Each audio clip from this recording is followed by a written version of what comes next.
Reborn of my devil husband episode 2। अभी कुछ देर पहले तो सबके साथ इतने हंस के मुस्कुरा के बातें कर रही थी, लेकिन मेरे पास इसको ऐसा लग रहा है जैसे मैं इसका मर्डर कर दूंगा। ऐसे सर झुकाए खड़ी है जैसे मैं इस लड़की को कोई पनिशमेंट देने वाला हूं। डांस फ्लोर पर राजवीर और सोनाली एक दूसरे के बाहों में रोमांटिक सॉन्ग पर डांस कर रहे थे और दूसरी तरफ सपना भाभी रीत से बात कर ही रही थी। तभी उधर से राघव जी आकर सपना के कान में धीरे से कहते हैं, क्या ब्यूटीफुल, आप तो मेहमानों में लगी हुई हो और मैं अकेले जाकर डांस करूं? क्या आपको जरा मेरा भी ख्याल रखना चाहिए। आपको देखकर मुझे ऐसा लग रहा है मेहमानों के स्वागत करते करते आप मुझे भूल ही गई थी। राघव जी की ऐसी बातें सुनकर सपना के गाल गुलाबी हो गया था। वो शर्माते हुए धीरे से कहती है, आप क्या बोल रहे हो? कहीं हमारी बातें रित सुन लेगी तो क्या सोचेगी? बड़ी बुआ और बड़े फूफा जी मेरे ही सामने फ्लर्ट कर रहे हैं। सपना जी के बात सुनकर फिर से राघव जी कहते हैं, मैं तो आपके कान में बोल रहा हूं, इतना शोर में उसको थोड़ी सुनाई देगा। आपको जरा मेरा भी ख्याल रखना चाहिए। जरा डांस फ्लो पर देखिए कैसे सब लोग अपनी वाइफ की बाहों में बाहें डाल डांस रहे हैं और आप मुझे ऐसे तरसा रही हो। थोड़ी सी मुझ पर भी रहम कीजिए और चलिए थोड़ा वक्त मेरे साथ भी बिता लीजिए, आपकी बहुत मेहरबानी होगी। राघव जी को ऐसा क्यूटली बिहेव करते देख सपना भाभी खिलखिलाकर हंसने लगती है और उनके हाथों में हाथ डालकर कहती है, इतनी भी रिक्वेस्ट करने की जरूरत नहीं है जनाब, हम तो आप ही के हैं। आप जैसा हुक्म फरमाएं। आप भी तो मेहमानों के स्वागत में लगे हुए थे, तो मैं अकेली क्या करती? मैं भी रीत से बात करने लगी और आप सारा दोष मुझ पे मर रहे हैं। वही उन दोनों को मुस्कुराते हुए बात करते देख रित भी मुस्कुराने लगी थी। फिर मुस्कुराते हुए सपना से कहती है, बड़ी बुआ आप जाए फूफा जी के साथ डांस कीजिए, मैं यहीं पर बैठी हूं, आप मेरी चिंता मत कीजिए। रीत के बात सुनकर सपना भाभी रीत को देखते हुए कहती है, सच में तुम्हें बोरियत तो नहीं होगी ना? सपना भाभी के बात सुनकर रीत मुस्कुराते हुए कहती है, बड़ी बुआ आप जाओ, फूफा जी के साथ डांस करने में यहीं बैठी हूं। उसके बात सुनकर सपना भाभी अपनी बात आगे बढ़ाते हुए कहती है, ऐसी कोई बात हो तो तुम मुझे बुला लेना, मैं आ जाऊंगी तुम्हारे पास। उनके बात सुनकर रित मुस्कुराते हुए अपना सर हाँ में हिला देती है, तो सपना भाभी और राघव जी दोनों डांस फ्लो पर चले जाते हैं। वही डांस फ्लो पर राजवीर और सोनाली को ऐसे एक दूसरे में खोए हुए देख पार्टी में जितनी भी लड़कियां थी वो जलन भरी नजरों से सोनाली को घूर रही थी और लड़के की नजरें तो सोनाली से हट ही नहीं रही थी। सोनाली लगी इतनी खूबसूरत रही थी, बेचारे लड़के की क्या गलती। कोई अपना नजर उस पर से हटा ही नहीं पा रहा था। बहुत लोग खुश भी थे दोनों को देखकर, क्योंकि दोनों साथ में मेड फॉर ईच अदर लग रहे थे। वही राजवीर के तीनों दोस्त राजीव को ऐसे सोनाली में खोए देख तीनों आपस में बात कर रहे थे। जनाब को देखकर कोई कह सकता है ये लड़कियों को आंख उठाकर भी नहीं देखता था। रंजीत के बात सुनकर रंजन कहता है, हाँ यार तू सही कह रहा है। कॉलेज टाइम पर कितनी सारी लड़कियां राजवीर पर मरती थी, लेकिन बंदे की मजाल है जो किसी को आंख उठाकर भी देख ले। स्पेशली सपना भाभी की बहन सुहानी कितनी पागल थी राजवीर के पीछे, लेकिन राजवीर ने एक बार भी उसको भाव नहीं दिया। उस टाइम कॉलेज में सुहानी राजवीर के लिए इतनी पागल थी, जो लड़कियां राजवीर के आसपास भटकती थी उसको सुहानी या तो गायब करवा देती थी या सारे कॉलेज के सामने उसको बेइज्जत करके वापस भगा देती थी। उस टाइम पर राजवीर को भी उन लड़कियों से कोई फर्क नहीं पड़ता था, इसलिए उसने इन बातों पर कोई ध्यान नहीं दिया था। लेकिन आज देखो कैसे सुहानी राजवीर और सोनाली भाभी को घूर घूर के देख रही है। जब से दोनों डांस फ्लो पर गए हैं तब से सुहानी उन्हीं दोनों को घोड़े जा रही है। ऐसा लगता है हमारी प्यारी भाभी को आंखों से ही जला देगी। अगर वह आंखों से मर्डर कर पाती तो अब तक वो सोनाली भाभी को अपने आंखों से ही मर्डर कर चुकी होती, लेकिन अफसोस वह ऐसा नहीं कर सकती, इसीलिए अपने लाला आंखों से उनको घुरे जा रही है। वहीं रित चुपचाप सोफे पर बैठे सभी कपल को डांस करते हुए देख रही थी। तभी उसके पास एक लड़का आता है और उसके आगे अपना हाथ बढ़ाकर कहता है, हाय ब्यूटीफुल गर्ल, क्या आप मेरे साथ डांस करना पसंद करेगी? वही रित जो अपने बुआ और फूफा जी को डांस करते देखकर मुस्कुराए जा रही थी, लेकिन अचानक किसी लड़के को अपने सामने देखकर डर जाती है और अपनी डरी हुई नजरों से उस लड़के की ओर देखने लगती है। उस लड़के को देखते ही जैसे रित की आंखें उस लड़के पर ही ठहर गई थी। अब भाई ऐसा हो भी क्यों ना, क्योंकि वो लड़का लग ही इतना हैंडसम रहा था। ब्लू कलर के 3 पीस सूट में इतना हैंडसम लग रहा था। कि कोई लड़की उसको देख ले तो अपनी नजर ही ना हटा पाए। ये लड़का कोई और नहीं रंजीत गोयनका का छोटा भाई रमन गोयनका है। इसकी उम्र लगभग 20 साल है और इसका हाइट 5.8 इंच, रंग गोरा, जेल से सेट किया हुआ बाल, मस्कुलर बॉडी। यह भी अभी कॉलेज में ही पढ़ रहा है अमित के साथ। अमित जो कब से उन दोनों को देख रहा था, वो उनके पास आकर कहता है, भाई तुम दोनों कब तक एक दूसरे की आंखों में देखते रहोगे? जरा इधर इधर भी देख लो। वह तो शुक्र है कि सबकी नजरें अभी भाई भाभी की तरफ हैं, नहीं तो सब लोग तुम दोनों को ऐसे देखकर कुछ और ही समझ लेते। अमित के बातें सुनकर रीत और रमन दोनों एक दूसरे से नजरें चुराने लगे थे। अमित के बात सुनकर रीत के गाल शर्म से लाल हो गया था। उसको ऐसे शर्माते देख रमन मन ही मन मुस्कुराने लगता है। रीत अपने मन ही मन खुद को डांटते हुए कहती है, रीत तुम ऐसे कैसे किसी की आंखों में खो सकती हो? पता नहीं वो लड़का तुम्हारे बारे में क्या सोच रहा होगा। तू पागल हो गई है रीत। रमन को खुद से नजरें चुराते देखकर अमित रमन को छेड़ते हुए कहता है, क्या भाई ऐसे लड़कियों की तरह शर्मा क्यों रहा है? डांस ही तो करना है। कौन सा तुझे रीत के साथ शादी करना है जो ऐसे शर्माए जा रहा है? क्यों रीत करोगी ना मेरे दोस्त के साथ डांस? रीत बस अपना सर नीचे झुकाए चुपचाप खड़ी थी। अमित के सवाल का वह क्या जवाब दे समझ ही नहीं पा रही थी। रीत बस अपना सर नीचे झुकाए चुपचाप खड़ी थी। अमित के सवाल का वह क्या जवाब दे समझ ही नहीं पा रही थी। रिसेप्शन पार्टी में अमित की ऐसी बातें सुन रमन फिर से अपना हाथ आगे बढ़ा देता है, तो इस बार रीत शर्माते हुए अपना हाथ रमन के हाथों पर रख देती है। रीत को ऐसे अपने हाथों में हाथ रखते देखकर रमन बहुत खुश हो जाता है और रीत को लेकर धीरे से डांस फ्लो की तरफ चल देता है। डांस फ्लो पर पहुंचकर दोनों डांस करने लगते हैं। थोड़ी देर तो रीत अनकंफर्टेबल फील करती है, लेकिन धीरे धीरे रीत रमन के डांस मूव को फॉलो करते हुए रीत उसके साथ कंफर्टेबल होकर डांस करने लगती है। रमन एक अच्छा डांसर था और रमन रीत को अपने साथ कंफर्टेबल होता देख मन ही मन बहुत खुश होता है। डांस करते हुए मुस्कुराने लगता है।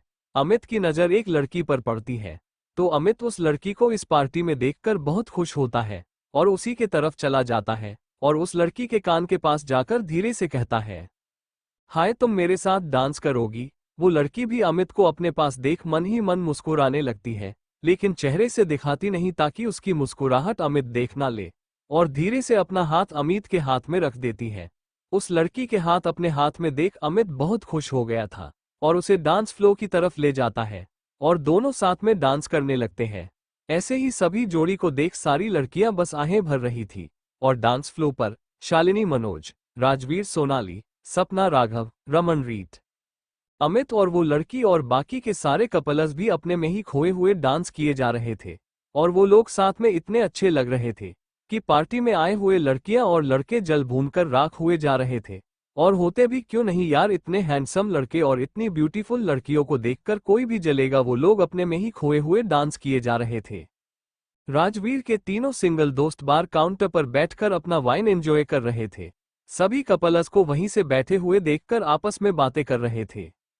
जिस सॉन्ग पर सब लोग डांस कर रहे थे वो सॉन्ग खत्म हो जाता है, लेकिन फिर भी राजवीर और सोनाली एक दूसरे के बाहों में खोए हुए बस डांस किए जा रहे थे। उनको ऐसे देख पार्टी में आए हुए सारे लोग उन्हीं को एकटक निहारे जा रहे थे।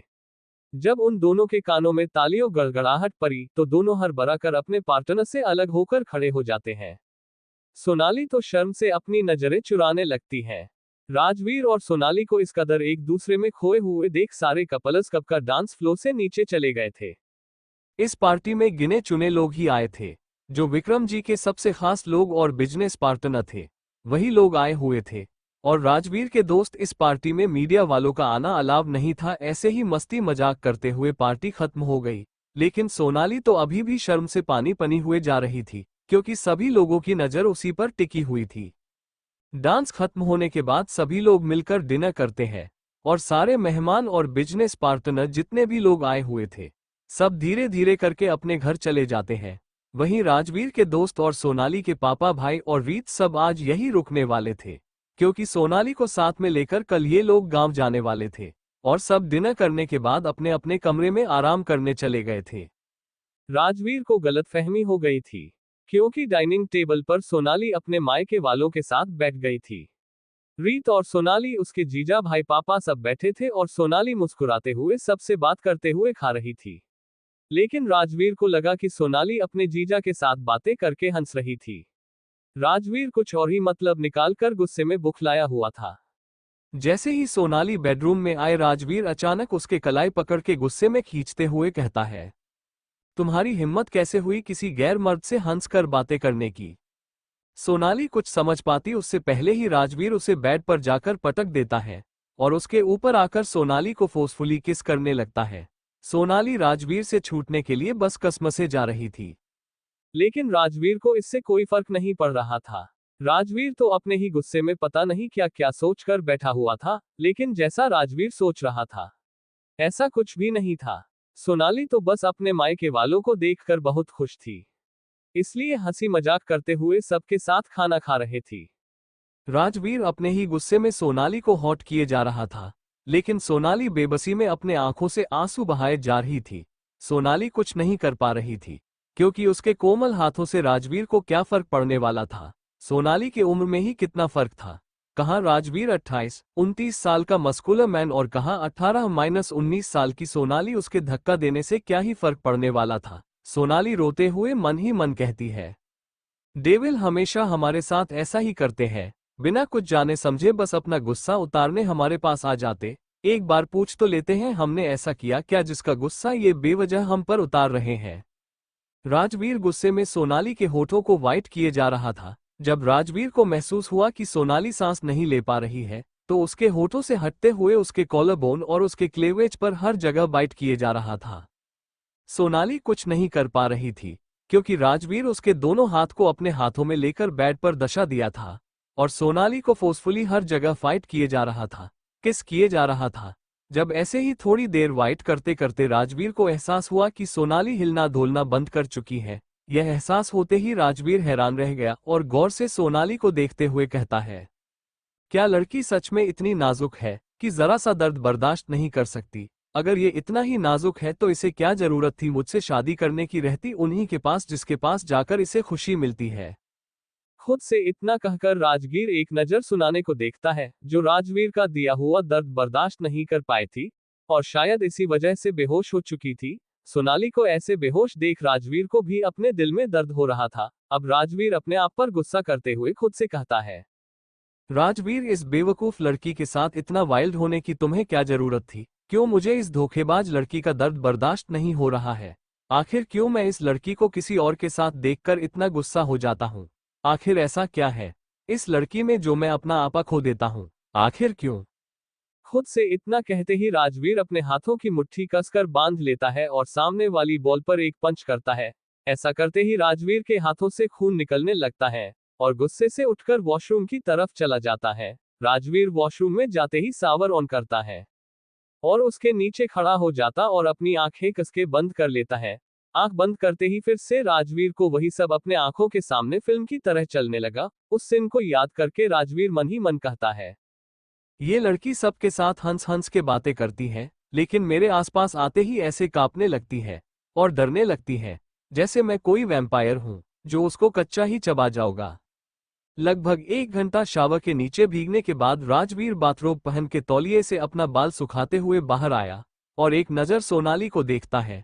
सोनाली अभी भी जैसे राजवीर छोड़कर गया था वैसे ही बेड पर पड़ी हुई थी। उसे ऐसे देखकर राजवीर को अपने दिल बहुत दर्द हो रहा था।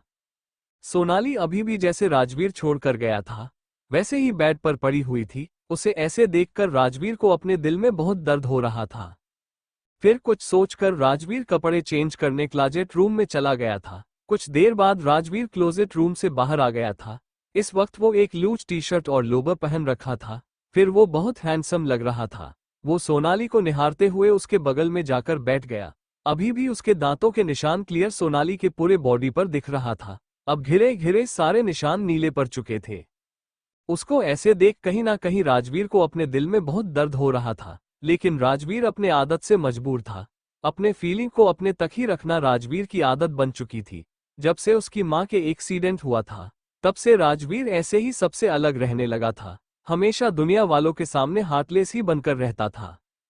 राजवीर के सामने कोई मुंह खोलने तक की हिम्मत नहीं कर पाता था, लेकिन अपने परिवार के सामने उसका एक अलग ही रूप था। ना किसी से बात करना, ना किसी के पास बैठना, बस अपने मनमर्जी करना। लेकिन जब से राजवीर की शादी सोनाली से हुई थी तब से राजवीर का एक अलग ही रूप सामने आ रहा था। आए दिन घर वालों को शौक पर शौक दे रहा था।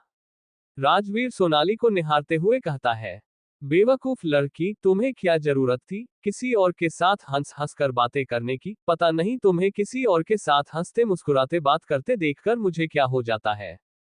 राजवीर खुद से बातें कर रहा था, तभी उसे एहसास हुआ कि सोनाली धीरे धीरे अपनी आंखें खोलने की कोशिश कर रही है।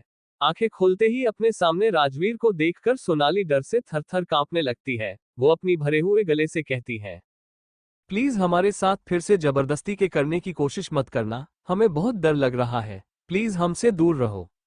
ऐसा कहते हुए सोनाली की आंखों से लगातार आंसू बह रहे थे। सोनाली के बातें सुनकर राजवीर सोनाली के शोल्डर से पकड़ के उसे उठाकर बैठाते हुए कहता है, तुम आज मुझे एक बात बता ही दो, क्यों तुम्हें मेरे पास आना अच्छा नहीं लगता? क्यों तुम मुझसे हमेशा दूर भागती रहती हो? जिस राजवीर के एक झलक पाने के लिए लड़कियां अपनी जान देने को तैयार रहते हैं, राजवीर सिंह राठौर के पास आते हैं, तुम्हें क्यों तकलीफ होती है? अगर तुम्हें मुझसे इतना ही प्रॉब्लम है तो फिर तुम मुझसे शादी ही क्यों की? डैमेट जवाब दो।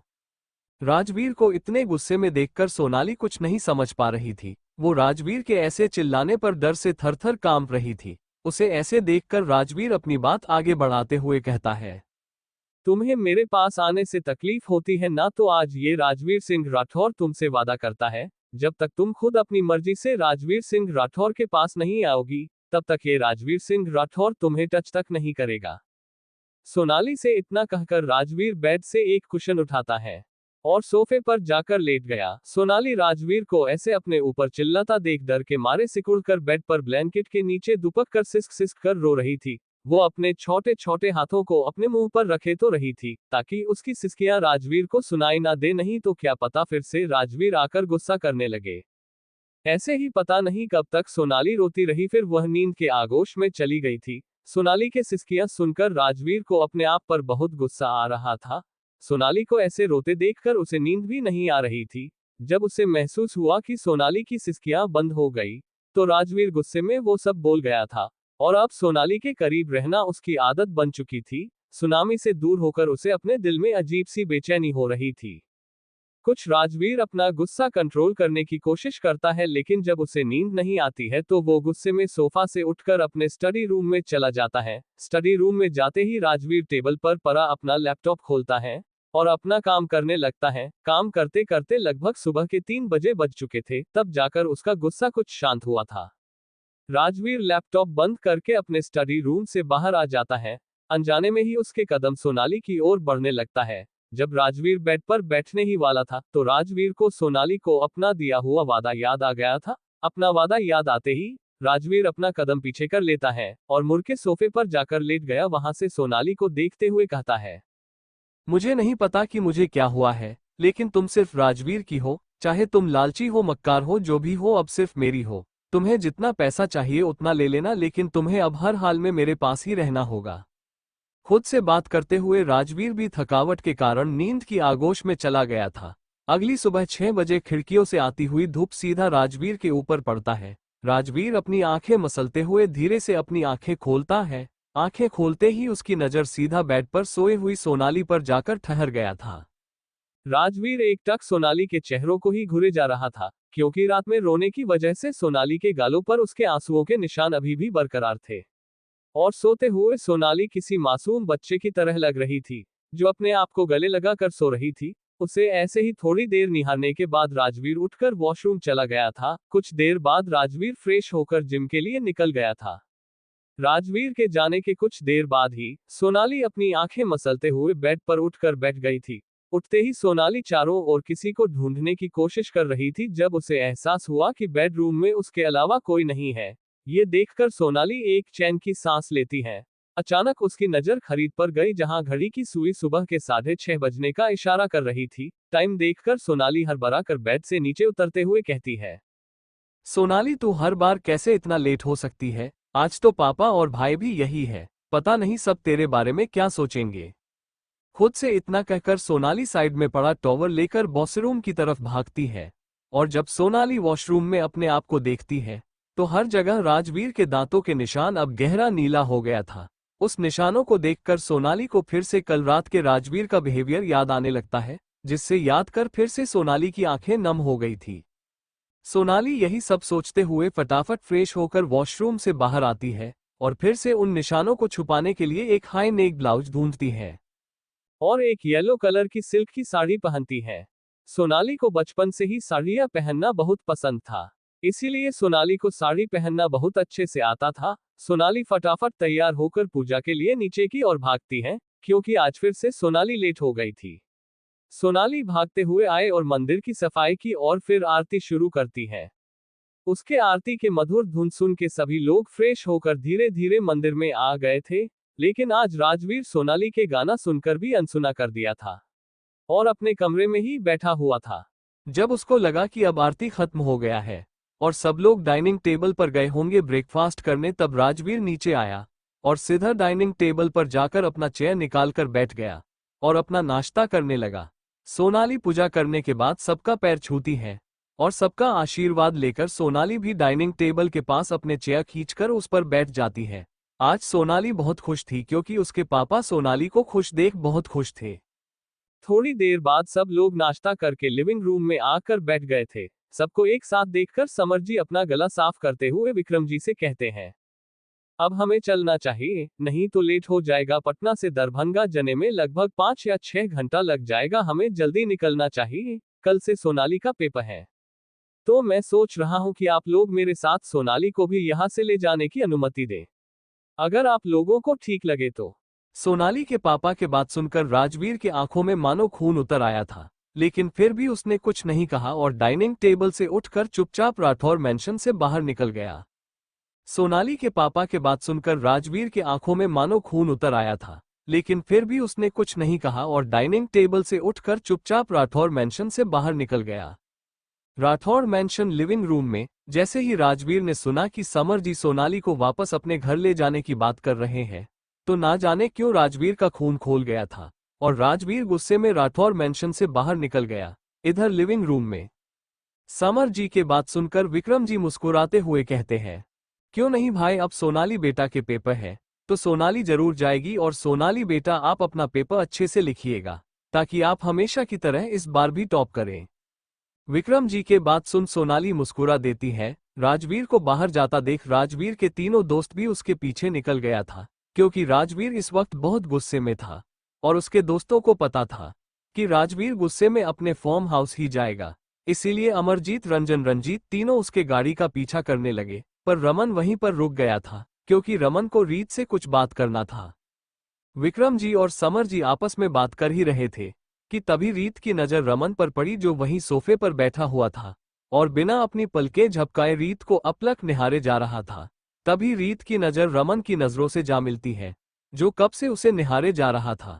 रमन नजरों से ही रीत को टेरेस पर चलने के लिए कहता है, तो ये देख रीत तो पहले ना करती है, लेकिन रमन के रिक्वेस्ट भरी नजरों को देखकर वो हाँ में अपना सर हिला देती है। रीत को हाँ करता देख रमन खुश होकर लिफ्ट में जाकर टेरेस का बटन प्रेस कर देता है।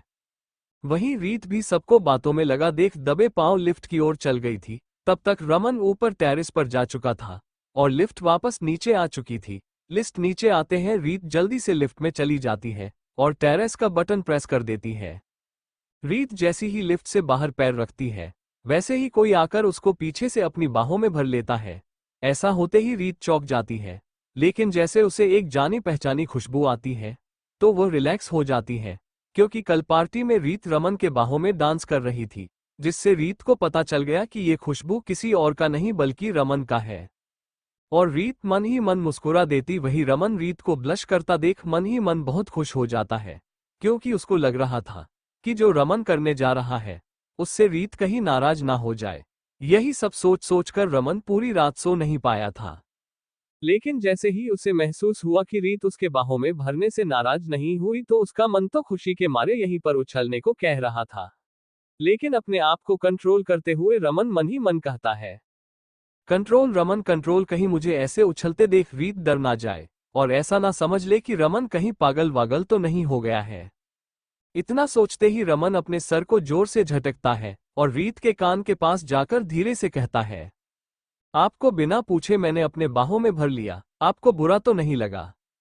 रमन के सवाल सुनकर रीत के गाल शर्म से लाल हो गए थे।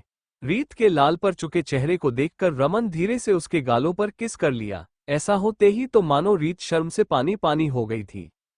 रीत रमन के बाहों से छूटने के लिए कसमसाने लगी, लेकिन अब रमन को भी कहीं ना कहीं पता था कि रीत को भी उसको ऐसे अपने बाहों में पीछे से आकर भर लेना पसंद आ रहा था। लेकिन रीत शर्माते हुए मन ही मन कहती है, कोई लड़का इतना बेशर्म कैसे हो सकता है, एक बार मिलते ही इतना क्लोज आने की कोशिश कर रहा है, ये तो मुझे छोड़ भी नहीं रहा है, अब मैं क्या करूं। लेकिन ऐसा कुछ नहीं था। जैसा रीत अपनी ख्याली पुलाव पका रही थी, तभी उसको फिर से अपने कानों में रमन की धीमी सी आवाज आए, रीत क्या तुम अपना नंबर दोगी, क्या हम एक दूसरे से फोन पर बात कर सकते हैं। रमन के बात सुनकर रीत कुछ नहीं बोली और अपना सर नीचे झुकाए ही खड़ी रही। रीत को ऐसे कुछ ना बोलता देखकर रमन की नजर उसके हाथों में पकड़े हुए मोबाइल पर जाती है। ये देख रमन धीरे से अपना हाथ रीत के कमर से हटाता है और रीत के हाथ से उसका मोबाइल होले से खींच लेता है। और ऐसा होते ही रीत अपने ख्यालों से बाहर आ गई थी और रमन की ओर पलट कर देखने लगती है। रीत को ऐसे अपनी ओर देखता पाकर रमन उसके और मोबाइल का लॉक खोलने का इशारा कहता है। लेकिन फनी बात यह थी कि रमन को उसके तरफ मोबाइल करते ही मोबाइल अनलॉक हो गया था, क्योंकि मोबाइल रीत के फेस से लॉक था। जब रमन मोबाइल उसके ओर किया था तब मोबाइल का स्क्रीन चमक रहा था, जिससे कि फेस सामने आते ही लॉक अपने आप खुल गया था। रमन को भी एहसास हुआ कि रीत का मोबाइल उसके फेस से अनलॉक होता है। ये समझते ही रमन फटाफट अपना नंबर रीत के मोबाइल में सेव कर देता है और रीत के मोबाइल से अपने मोबाइल मिस कॉल करता है। ऐसा करते ही रमन रीत के मोबाइल वापस उसके हाथों में दे देता है। रमन मुस्कुराते हुए उसके ओर देखने लगता है। वही रीत तो शर्म के मारे रमन से नजरें ही नहीं मिला पा रही थी, क्योंकि कहीं ना कहीं उसको भी रमन एक नजर देखते ही भाग गया था। लेकिन ये बात रीत रमन को खुलकर कह नहीं बता पा रही थी और रीत एक नजर रमन को देखती है और शर्माते हुए लिफ्ट की ओर भाग जाती है। लिफ्ट के बंद होते ही रीत अपने सांसों को काबू में करने की कोशिश करती है, जो रमन के पास आने से बुलेट ट्रेन की तरह भाग रही थी।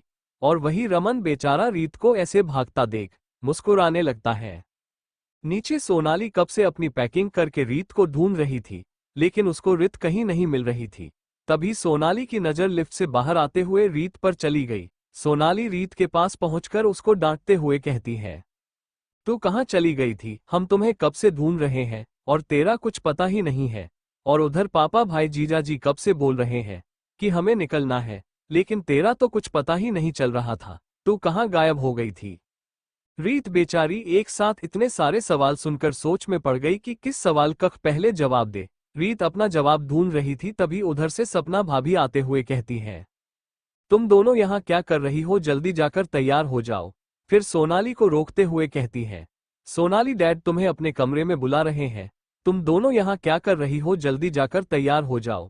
फिर सोनाली को रोकते हुए कहती है, सोनाली डैड तुम्हें अपने कमरे में बुला रहे हैं। सपना भाभी के बात सुनकर सोनाली रीत से कहती है, रीत तो जाकर अपनी पैकिंग कर ले, तब तक हम पापा से मिलकर आते हैं। सोनाली के बात सुनकर रीत अपना सर हाँ में हिला देती है और अपने कमरे में जाते हुए अपने मन ही मन कहती है, थैंक गॉड मैं बच गई। अगर दी को मेरे और रमन के बारे में पता चलता तो पता नहीं वो कैसे रिएक्ट करती। खुद से इतना कहकर रीत अपने कमरे की तरफ चली जाती है और सोनाली विक्रम जी के कमरे की तरह चली गई थी। सोनाली जैसे ही विक्रम जी के कमरे के बाहर पहुंचकर वो गेट खोलने को होती है, लेकिन कमरे में हो रही बातें सुनकर सोनाली के हाथ हवा में ही रुक गए थे। विक्रम जी के कमरे में समर जी विक्रम जी से कहते हैं, यार मैं सोच रहा हूं कि कुछ दिन सोनाली हमारे साथ हमारे घर पर रहे, तब तक सोनाली के पेपर भी हो जाएंगे। और सुना है राजवीर को भी दिल्ली में कुछ जरूरी काम आ गया है, जब तक सोनाली का पेपर होगा तब तक राजवीर भी अपना काम करके वापस आ जाएगा। समर जी के बात विक्रम जी को कहीं ना कहीं ठीक लगता है और कल ही राजवीर बता रहा था कि उसे किसी काम से कल ही दिल्ली के लिए निकलना पड़ेगा, क्योंकि उस प्रोजेक्ट में कोई प्रॉब्लम आ गई थी तो उसे वहां जाना ही पड़ेगा। यही सब सोचते हुए विक्रम जी सोनाली को वापस जाने के लिए हाँ कर देते हैं। तभी विक्रम जी की नजर दरवाजे पर गई, जहां सोनाली की परछाई दिख रही थी। उसे दरवाजे पर खड़ा देखकर विक्रम जी मन ही मन मुस्कुराते हुए कहते हैं, सोनाली बेटा आप भी अंदर आ सकती हो, ये आप ही का घर है। विक्रम जी के बात सुनकर सोनाली छेक गई थी, क्योंकि उसकी चोरी पकड़ी गई थी। ऐसे किसी की बात छुपकर सुनना अच्छी बात नहीं होती और थोड़ा घबरा भी गई थी। उसको लगा कि कहीं विक्रम जी उसको डांट ना दे, इसलिए सोनाली अपना सर नीचे झुकाए अंदर विक्रम जी के सामने आकर खड़ी हो गई। सोनाली को ऐसा करते देख विक्रम जी और समर जी एक दूसरे को देखकर हंसने लगे। वही सोनाली के कानों में जैसे ही दोनों के हंसने की आवाज गई, तो वह सर उठाकर मासूमियत उन्हें देखते हुए मन में कहती है, हे कान्हा जी, हमारे दोनों पापा हमारी चोरी पकड़ जाने पर हंस क्यों रहे हैं। सोनाली अपने ख्यालों में गुम थी। तभी उसके कानों में समर जी और विक्रम जी की आवाज पड़ती है। दोनों हंसते हुए सोनाली से कहते हैं, बेटा आप तो ऐसे सर झुकाए खड़ी हो जैसे आपने कोई गुनाह कर दिया हो। अरे आप हमारी बेटी जैसी हो, जैसे हमारे लिए हमारी शालिनी है वैसे ही हम आपको अपनी बेटी ही मानते हैं। और आपने हमारी बातें सुन ली तो क्या हो गया, शालिनी भी आपके उम्र में कई बार हमारी बातें सुन चुकी है, तो हमने उनके साथ कुछ नहीं किया तो आपको ऐसा क्यों लगता है कि हम आपको डांटेंगे। आप अपने मन से ये ख्याल निकाल दीजिए और आप ऐसे सर झुकाएं हमारे सामने खड़ी मत रहिए, आकर हमारे पास बैठिए। विक्रम जी के बात सुनकर सोनाली समर जी और विक्रम जी के बीच में जो सोफा खाली था उस पर जाकर बैठ गई। सोनाली के बैठते ही विक्रम जी और समर जी सोनाली के सर सहलाते हुए एक दूसरे को देखकर मुस्कुरा रहे थे। ऐसे ही थोड़ी देर बात करके सब लोग लिविंग रूम में आ गए थे। सोनाली के पापा भाई जीजू और रीत सभी वही लिविंग रूम में बैठे हुए थे। उधर से भावना, भावेश, जया, दिलीप और अमित सब मिलकर सोनाली को एक साथ गले लगाकर रिक्वेस्ट करते हुए कहते हैं, प्लीज आप मत जाए ना, हमें छोड़कर हमें अच्छा नहीं लगेगा। सभी के बातें सुनकर सोनाली कुछ नहीं बोली, क्योंकि उसे समझ ही नहीं आ रहा था कि सोनाली उनसे क्या बोले। उसको तो अपने मायके जाने की इतनी खुशी थी कि सोनाली समझ ही नहीं पा रही थी कि इन लोगों को क्या जवाब दे, क्योंकि कहीं ना कहीं उसे भी इन लोगों से थोड़ा बहुत लगाव हो ही गया था इन 2-3 दिन में। बच्चों को ऐसे जिद करते देखकर शालिनी और सपना आके सभी बच्चों को समझाते हुए कहा, बच्चों इस वक्त सोनाली का जाना जरूरी, क्योंकि उसका फाइनल पेपर होने वाला है और शादी वादी के चक्कर में वो पढ़ भी नहीं पाई थी, तो पेपर में क्या लिखेंगी उसको तो जाना पड़ेगा ना, ताकि रात में थोड़ा बहुत तैयारी कर सके। सपना, भाभी और शालिनी दी बच्चों को समझाकर सोनाली से अलग करते हैं और नौकरों को कहकर सोनाली के मायके जाने वाले सभी गिफ्ट बॉक्सेस को गाड़ी में रखवा लिया था ताकि कोई गिफ्ट छूट ना जाए। फिर सभी लोग एक सोनाली से मिलकर सोनाली गाड़ी तक छोड़कर आते हैं। वहीं साइड में खड़ा रमन की नजरें तो रीत पर ही टिकी हुई थी, लेकिन रीत ने शर्म के मारे एक बार भी रमन को नहीं देखा था, जिससे रमन थोड़ा दुखी होकर अमित के कमरे में जाकर बैठ गया था। अमित अपने कमरे में आते हुए रमन से कहता है, रमन तुझे रीत से मिले हुए 2 दिन भी नहीं हुए हैं और तू अभी से देवदास बना बैठा है। अमित के बात सुनकर रमन अपने पास रखा कुशन गुस्सा में अमित के ऊपर फेंकते हुए कहता है, तू अभी मुझे ज्ञान मत दे, नहीं तो मैं तुम्हें बताऊंगा कि देवदास किसे कहते हैं। अमित रमन के फेंके हुए कुशन से बचते हुए इधर उधर पूरे रूम में भागने लगता है और ऐसे ही शुरू हो जाता है इन दोनों का पिलो फाइटिंग। ये दोनों पिलो फाइट में लगे हुए थे और पूरे कमरे में कुशन का सारा कॉटन फैल गया था, क्योंकि दोनों लड़ते लड़ते कुशन को फाड़ दिया था। शालिनी दी अमित के कमरे का ये हाल देखकर गुस्से में उनके पास आकर दोनों का कान जोर से खींच हुए कहती है, तुम दोनों बच्चों की तरह लड़कियों रहे हो, जरा अपने कमरे का हाल देखो। दोनों पिल्लो फाइटिंग करके पूरे कमरे को भंगार बना के रख दिया है। शालिनी दी के काम खींचने पर दोनों के मुंह से एक जोर का चीख निकल जाता है। आहा आहा, रमन और अमित शालिनी दी से रिक्वेस्ट करते हुए कहता है, दी हमारा काम छोड़ दीजिए, अब हम नहीं लड़ेंगे। आप हमारा कान तो छोड़िए, बहुत दर्द हो रहा है, प्लीज दी हमें छोड़ दीजिए, हम आपसे वादा करते हैं अब हम कभी नहीं लड़ेंगे। उन दोनों को इतना रिक्वेस्ट करते देखकर शालिनी दी दोनों के कान छोड़ देती है और दोनों के गाल पर प्यार से हाथ रखकर कहती है, अच्छा चलो कोई बात नहीं, अब आगे से ऐसे कभी मत करना वरना। उन दोनों से इतना कहकर शालिनी दी उसके कमरे से चली गई थी। उनके जाते ही दोनों चैन की सांस लेता है। रमन कुछ सोचते हुए अमित से कहता है, यार अभी दी को पता चल जाता कि हम लोग किस लिए लड़ रहे थे तो हमारी खैर नहीं। रमन के बात सुनकर अमित कहता है, हमारी नहीं बच्चू, सिर्फ तुम्हारी, क्योंकि यह सारे करतूत तो तेरी है, मेरी नहीं। और तू मुझे ऐसे ही पिटता रहा तो मैं सबको बता दूंगा कि तू रीत से नंबर से फोन नंबर लिया है। अमित के बात सुनकर रमन चुपचाप बैठ गया था और उधर राजवीर गुस्से में राठौड़ मेंशन से निकलकर उसी फार्म हाउस की तरफ जा रहा था और उसके पीछे उसके तीनों दोस्त भी गाड़ी लेकर उसी का पीछा कर रहे थे। पीछा करते करते तीनों दोस्त भी उसी फार्म हाउस पर पहुंच गए थे। राजवीर के दोस्त को देखकर गार्ड चुपचाप फार्म हाउस का मेन गेट ओपन कर देता है, क्योंकि राजवीर अक्सर अपने दोस्तों के साथ टाइम स्पेंड करने के लिए फार्म हाउस पर आया करता था, लेकिन कभी उन लोगों को लेकर जिस फलों पर राजवीर रहता है उस फ्लो पर नहीं गया था, नीचे ग्राउंड फ्लो पर ही एक साइड में एक 12 बार काउंटर है और 400 से 500 लोग पार्टी कर सके इतना बड़ा हॉल है। उसी साइड राजवीर बार काउंटर पर बैठकर शराब पी रहा था। तभी राजवीर की नजर मेन डोर पर आते हुए रंजीत, रंजन और अमरजीत पर पड़ती है। उन तीनों को अपने फॉर्म हाउस पर देखकर राजवीर गुस्से में उन तीनों पर चिल्लाते हुए कहता है, तुम तीनों यहाँ क्या करने आए हो? अपने अपने ऑफिस जाओ, मुझे कुछ वक्त अकेले रहना है। राजवीर के बातों में इतना गुस्सा महसूस करके एक पल को तीनों दोस्त काम उठता है, लेकिन राजवीर के भले के लिए तीनों दोस्त अपने डर पर काबू करते हुए राजवीर के सामने ऐसा दिखाया कि वो तीनों दोस्त उसे इग्नोर कर रहे हैं और तीनों उसके आसपास आके बैठ गए, क्योंकि उसे पता था जब भी राजवीर गुस्से में होता है तो ऐसे ही सब पर चिल्लाता रहता है। लेकिन उन तीनों को इससे कोई फर्क नहीं पड़ता था, क्योंकि उन तीनों को इसकी आदत हो गई थी और तीनों दोस्त राजवीर को अच्छे से जानते थे। जब भी कोई मुसीबत उन तीनों पर आती थी तो सबसे आगे राजवीर ही खड़ा रहता है, उन तीनों के लिए एक बड़े भाई की तरह। क्या करेगा राजवीर गुस्से में? क्या कुछ गलत कर देगा सोनाली के साथ? क्या कभी होगा सोनाली और राजवीर के बीच भी मोहब्बत का आगाज?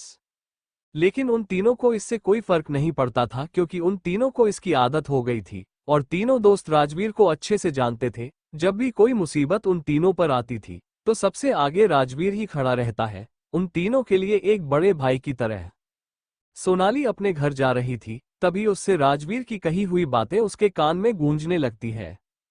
तुम्हें मेरे पास आना पसंद नहीं है ना? तो फिर ठीक है, मैं तुमसे वादा करता हूं, मैं तब तक तुम्हारे पास नहीं आऊंगा जब तक तुम खुद चलकर मेरे पास नहीं आ जाती। उसके बाद याद आते ही सोनाली अपने आप से कहती है, डेविल ऐसा कभी नहीं होगा, आप बस सपने देखो, हम कभी आपके करीब नहीं आएंगे।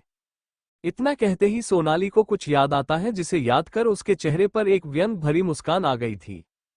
फ्लैशबैक, सोनाली जब रीत को ढूंढ रही थी तब सोनाली गलती से सुहानी से टकरा गई थी। सोनाली के टकराते ही सुहानी सोनाली के बाहें मरोड़कर धमकी भरे लहजे में कहती है, सोनाली, राजवीर सिर्फ मुझसे प्यार करता है और मैं राजवीर से। इस गलतफहमी में मत रहना कि तुम्हारी शादी राजवीर से हो गई तो तुम उसके प्यार भी पालोगी, ऐसा कभी भूल से भी मत सोचना, क्योंकि तुमसे शादी राजवीर ने सिर्फ मजबूरी में की थी, अपने पापा के दबाव में आकर की थी, क्योंकि उसके पापा ने उसे उसकी माँ की कसम दे दिया था और राजवीर अपना जान दे सकता है, लेकिन अपनी माँ के जुड़े हुए बातों से कभी ना नहीं कर सकता। जो बात उसकी माँ से जुड़ी हुए हो उसके लिए राजवीर अपनी जान भी दे सकता है और किसी और का जान ले भी सकता है। अपनी बात बोलकर सुहानी सोनाली के हाथ को एक झटके से छोड़ देती है, जिससे सोनाली के हाथों में एक तेज दर्द की लहर दौड़ पड़ती है और सोनाली अपने हाथों को सलाते हुए अपनी आंखों की नमी छुपाने की जी जान से कोशिश कर रही थी, ताकि उसकी आंखों में आई हुई नमी देखकर सुहानी कुछ गलत ना समझ ले। सोनाली को भी बस देखकर सुहानी उसके हाथ को छोड़ते ही अपने पैर पटकते हुए अपने कमरे की तरफ चली गई। सोनाली अपनी बाजुओं को सहलाते हुए अपने बेडरूम में जाकर बेड पर बैठकर बेतहाशा रोने लगती है। फिर थोड़ी देर रोने के बाद खुद को शांत कर राजवीर को कोसते हुए कहती है, घमंडी, अकरू, डेविल, हमसे क्या कहा था? मैं किसी लड़की को आंख उठाकर नहीं देखा है, तो ये लड़की कहां से टपक गई? हमारे ही सामने हमारे पति से प्यार करने का दावा करती है कि वो एक दूसरे से प्यार करते हैं। खैर छोड़ो, वो जिसके साथ ही रहे, हमें उससे क्या करना है। राजवीर को बुरा भला कहने के बाद सोनाली वॉशरूम में जाकर फ्रेश होकर कपड़ा चेंज करती है। अपने मायके जाने के लिए ये सब बातें याद करके सोनाली की आंखें नम हो गई थी। प्रेजेंट टाइम सोनाली अपना सर खिड़की से टिकाए बाहर का नजारा देखने का दिखावा कर रही थी, ताकि उसको ऐसे रोते हुए कोई देखना, और फिर से अपनी सोच में गुम हो गई थी। सुहानी के बातों को सोचते हुए सोनाली मन ही मन कहती है, राजवीर, आप सुहानी से प्यार करते थे, इसीलिए हमारे साथ ऐसे बर्ताव कर रहे थे और हमारे साथ जबरदस्ती करने कोशिश कर रहे थे।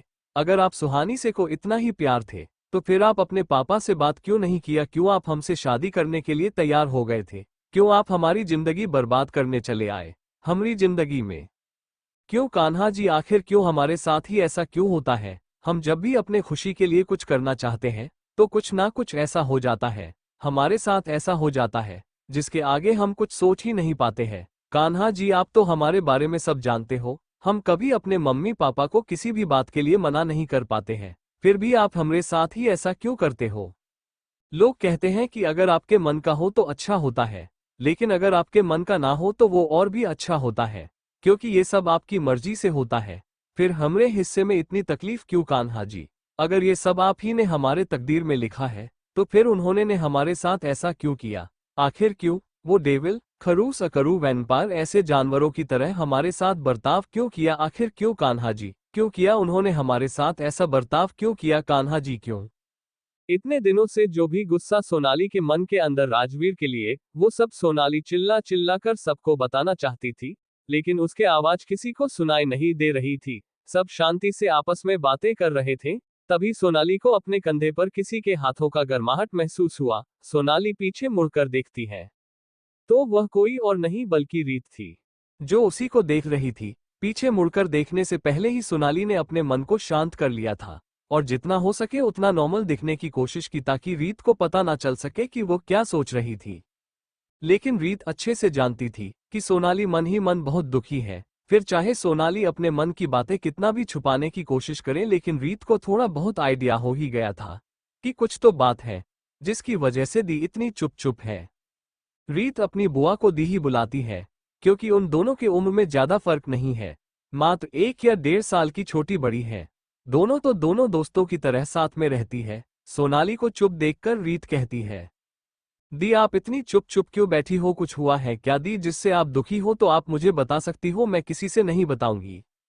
रीत के बात सुनकर सोनाली झूठी मुस्कान अपने होठों पर सजाए रीत से कहती है, नहीं रीत, ऐसा कुछ नहीं है। तुमसे किसने कहा कि हम दुखी हैं? हम तो बहुत खुश हैं। तुमने देखा नहीं हमारे ससुराल में सब कितने अच्छे हैं। सालनी दी, सपना भाभी, अमित भाई, जिया, दिलीप और पापा जी और भाई जी भी कितने अच्छे हैं। सब लोग हमारा बहुत ख्याल रखते थे। इन 2-3 दिनों में हम यहाँ पर बहुत खुश थे। तुम टेंशन मत लो, हमें कुछ नहीं हुआ है।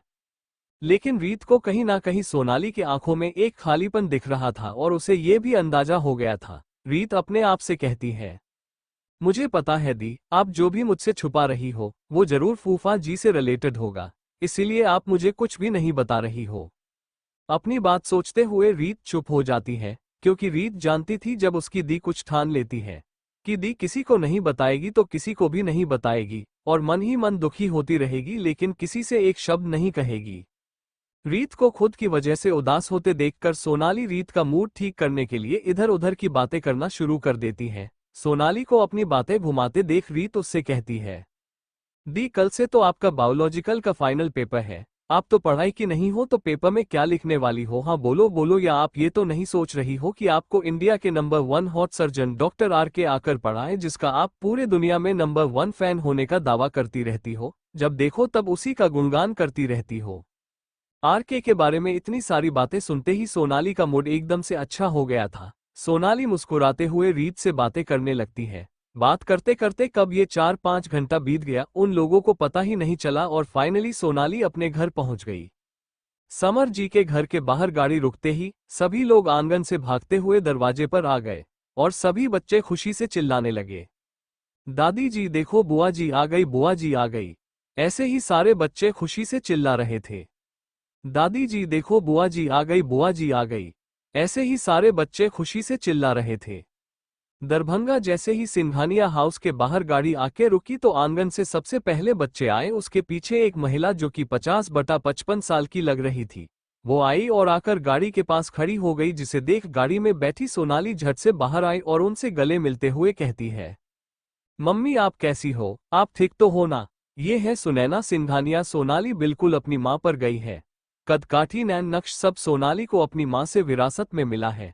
सोनाली अपने माँ को टाइटली हक करके खड़ी थी, और उसकी माँ उसका सर सहला रही थी। उन दोनों को अभी तक गाड़ी के पास देखकर समर जी कहते हैं, आप माँ बेटी का भरत मिलाप हो गया हो तो आंगन चले, या ऐसे दरवाजे पर ही आप दोनों को खड़े रहना है। उनके बात सुनकर सोनाली और उसकी माँ आंगन की ओर जाने लगती है। अपनी दादी और दी को जाते देख पीछे से रीत कहती है, दी आप तो दादी के पास आते ही मुझे गाड़ी में ही छोड़कर जा रही हो। रीत के बात सुनकर सोनाली पीछे मुड़ के हल्का सा मुस्कुरा देती है, और उसका हाथ पकड़ के अपनी ओर खींच कर कहती है, हमारी जान को हम कैसे भूल सकते हैं, तू तो मेरी लाडली है। चल साथ में चलते हैं, छोटी छोटी बातों पर ऐसे गुस्सा मत हो। सिंघानिया हाउस 2 फ्लोर का एक छोटा सा बंगलो है, जिसमें 3 रूम ऊपर है और उसी के अटैच वॉशरूम है।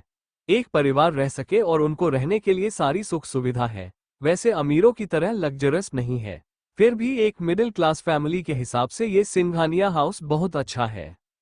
नीचे 4 रूम है और इसमें भी अटैच वॉशरूम है और नीचे छोटा सा डाइनिंग हॉल है, लिविंग रूम है और साइड में एक ओपन किचन है, जहां अभी सोनाली की दोनों भाभी खाने की तैयारी कर रही थी, क्योंकि पटना से निकलते समय ही लेट हो गया था और यहां पहुंचते पहुंचते शाम हो ही गया था, तो उसकी दोनों भाभी रात के डिनर की तैयारी कर रही थी। सोनाली की बड़ी भाभी किचन से बाहर आकर सोनाली को गले लगाते हुए कहती है, कैसी है हमारी नंद रानी, ससुराल जाकर कैसा लगा? अपनी भाभी के बात सुनकर सोनाली मन ही मन कहती है, हम आपको क्या बताएं भाभी कि हमारा ससुराल हमें कैसा लगा, हमें कुछ समझ नहीं आ रहा है। ये है सोनाली की बड़ी भाभी यानी कि रवि सिंघानिया की वाइफ। इन दोनों को अभी तक एक दूसरे को गले लगाए देखकर सोनाली की छोटी भाभी यानी कि ऋषि सिंघानिया की वाइफ उनके पास आकर कहती है, क्या बात है, लगता है दोनों नंद भाभी एक दूसरे को पूरी रात ऐसे ही एक दूसरे को गले लगाए रखने वाली है। सोनाली अपनी छोटी भाभी के बात सुनकर उन्हें भी गले लगाते हुए कहती है, भाभी हम आपको कैसे भूल सकते हैं, आइए हम आपको भी पूरी रात गले लगाकर रख सकते हैं। सोनाली की छोटी भाभी का नाम है संजना सिंघानिया। सोनाली सबसे बारी बारी मिलती है और सब लोग लिविंग हॉल में आकर बैठ गए थे। वहीं लिविंग हॉल के वॉल पर एक छोटा सा टीवी लगा हुआ था।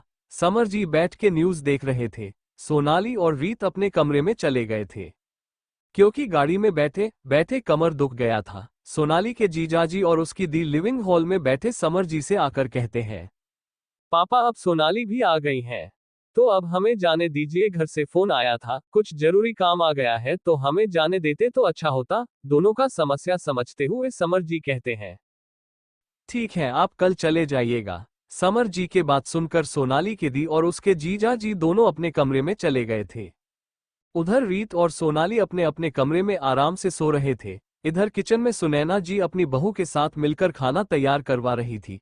दोनों भाई और समर जी भी थके हुए थे, तो उनका कहना था कि जल्दी खाना बन जाए ताकि सब डिनर करके आराम कर ले। जब सोनाली सोकर उठी तो अपना मोबाइल देखकर मायूस होकर अपने आप से कहती है, डेविल, अक्रूर खरूश को हमेशा अपने अकड़ में रहना है। इतने घंटे बीत गए लेकिन डेविल को एक कॉल करने की भी फुर्सत नहीं हुई। एक बार कॉल करके यह नहीं पूछा कि हम सही सलामत अपने घर पहुंचे या नहीं। इतना कहकर सोनाली फिर से मोबाइल रखकर सो गई और इधर रीत सो ही रहे थी कि उसका फोन रिंग करता है, तो रीत नींद में ही फोन उठाकर अपने कान पर रख लेती है। फोन रिसीव होते ही रमन कहता है, जान आपको मैंने नंबर फोन करने के लिए दिया था, ऐसे फोन में सेव करके रखने के लिए नहीं। रमन के बात सुनकर रीत की नींद गायब हो गई थी। वो अपने मन में रमन को कोसते हुए कहती है, ये लंगूर 2 ही दिन में जान बुलाने लगा। रीत को चुप देखकर रमन फिर से कहता है, आप सुन भी रही हो कि मैं क्या बोल रहा हूं? रमन के बात सुनते ही रीत अपने ख्यालों से बाहर आए और रमन को जवाब देते हुए कहती है, आपकी तरह मैं कोई पूरे दिन घर में बैठकर आराम नहीं कर रही थी, मैं इतनी दूर से गाड़ी में बैठकर आई हूं, इसीलिए मैं बहुत थक गई हूं। आप अभी फोन डिस्कनेक्ट करो, आपके फोन की वजह से मेरी नींद खराब हो गई। रीत के बात सुनकर रमन अपने मन ही मन कहता है, हाँ यार मैं तो भूल ही गया पटना से दरभंगा कितना दूर है, और वो भी गाड़ी से गई है, लेट तो होगा ही। अपनी सोच को झटक कर रमन रीत से माफी मांगते हुए कहता है, अच्छा सॉरी अब सो जाओ, मैं बाद में बात करता हूँ। रमन के बात सुनकर रीत अपना मोबाइल साइलेंट करके तकिया के नीचे रख देती है और फिर से ब्लैंकेट लपेटकर सो जाती है। अच्छा सॉरी अब सो जाओ, मैं बाद में बात करता हूँ। रमन के इतना कहते ही रीत अपना मोबाइल साइलेंट करके तकिया के नीचे रख देती है और फिर से ब्लैंकेट लपेटकर सो गई थी। दूसरी तरफ पटना में राजवीर के फार्म हाउस पर अभी तक उसके तीनों दोस्त उसके साथ बार काउंटर पर बैठकर गिलास पर गिलास खाली किए जा रहे थे। तीनों चुपचाप राजवीर को देख रहे थे। राजवीर अपने ही धुन में बस पिए जा रहा था। उसको देखकर कोई नहीं बता सकता था कि इस वक्त राजवीर के मन में क्या चल रहा होगा, क्योंकि उसका फेस बिल्कुल एक्सप्रेशनलेस दिख रहा था। गिलास उठाते उठाते राजवीर कुछ सोचकर रुक गया और अपने पॉकेट से मोबाइल निकालकर किसी को कॉल करता है और उसे ऑर्डर देने के लहजे में कहता है, राहुल तुम अभी के अभी दरभंगा जाओ और मुझे उसके बारे में सारी इन्फॉर्मेशन चाहिए। राजवीर के बात सुनकर राहुल उधर अपने सर खुजलाते हुए अपने मन ही मन कहता है, बॉस को दरभंगा में किसके बारे में इन्फॉर्मेशन निकालना है? खुद से इतना कहकर राहुल डरते हुए राजवीर से कहता है, बॉस किसका इन्फॉर्मेशन निकालना है? राहुल के बात खत्म होते ही उसके कान में राजवीर की एक गुस्से भरी आवाज गूंज गई। तुम्हें पता नहीं है दरभंगा में कौन है जो ऐसे पूछ रहे हो? किसके बारे में इंफॉर्मेशन निकालना है? सोनाली के बारे में। और किसके बारे? जल्दी जाओ और मुझे उसकी सारी इंफॉर्मेशन चाहिए। तुम्हारे पास सिर्फ 2 घंटे हैं। अपनी बात कहकर राजवीर बिना राहुल की कोई बात सुने फोन डिस्कनेक्ट कर देता है और फिर से पीने लगता है। राजवीर को इतने गुस्से में देखकर पास बैठा रंजन अमरजीत से कहता है, यार तुम्हें क्या लगता है हमारा दोस्त भाभी के जाने की वजह से इतना गुस्सा है, या उससे इसकी जबरदस्ती शादी हो गई थी इसलिए गुस्सा है? उन दोनों के बात सुनकर रंजन दबी हुई हंसी हंसते हुए कहता है, नहीं, हमारे दोस्त को भाभी से प्यार हो गया है और भाभी हमारे दोस्त से बिना मिले चली गई, इसलिए भी हमारा डेविल दोस्त गुस्सा है। उधर राहुल राजवीर के ऑर्डर सुनते ही अपने काम पर लग गया था। राहुल खन्ना एक अनाथ है। जब राहुल राजवीर से मिला था तब राहुल यही कोई 8/9 साल का होगा। तब से राजवीर ने राहुल को सीक्रेटली पढ़ाया लिखाया और जब राहुल ग्रेजुएट हो गया तो राजवीर उसे अपने साथ ही अपने असिस्टेंट के तौर पर अपॉइंट कर लिया था, क्योंकि राहुल एक टैलेंटेड लड़का था।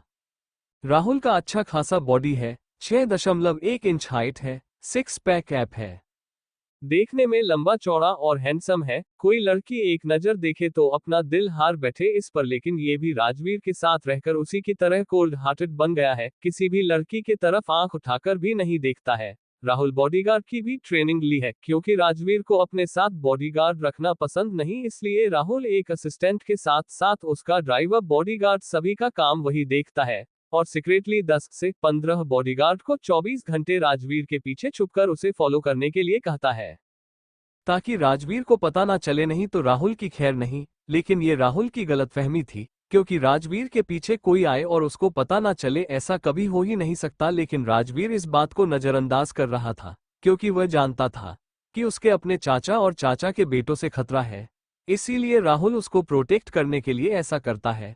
और राजवीर भी इसलिए कुछ नहीं कहता, क्योंकि ये लोग छुपके उसके साथ रहता था, क्योंकि राजवीर को अपने अमेरिका शो ऑफ करने का कोई शौक नहीं था।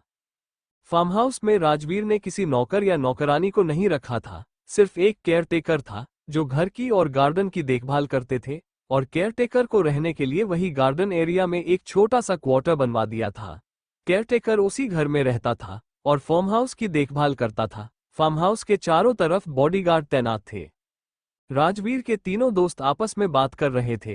राजवीर अपने दोस्तों को घूरते हुए कहता है, तुम तीनों का पीना हो गया हो तो निकलो यहां से, मुझे कुछ टाइम अकेले रहना है।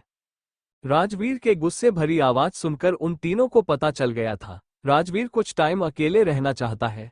राजवीर के गुस्से से सारे लोग भली भांति वाकिफ थे। राजवीर के तीनों दोस्त एक नजर राजवीर को देखता है, जिसका आंख अब बिल्कुल लाल हो गया था, और फिर वहां से उठकर चला गया।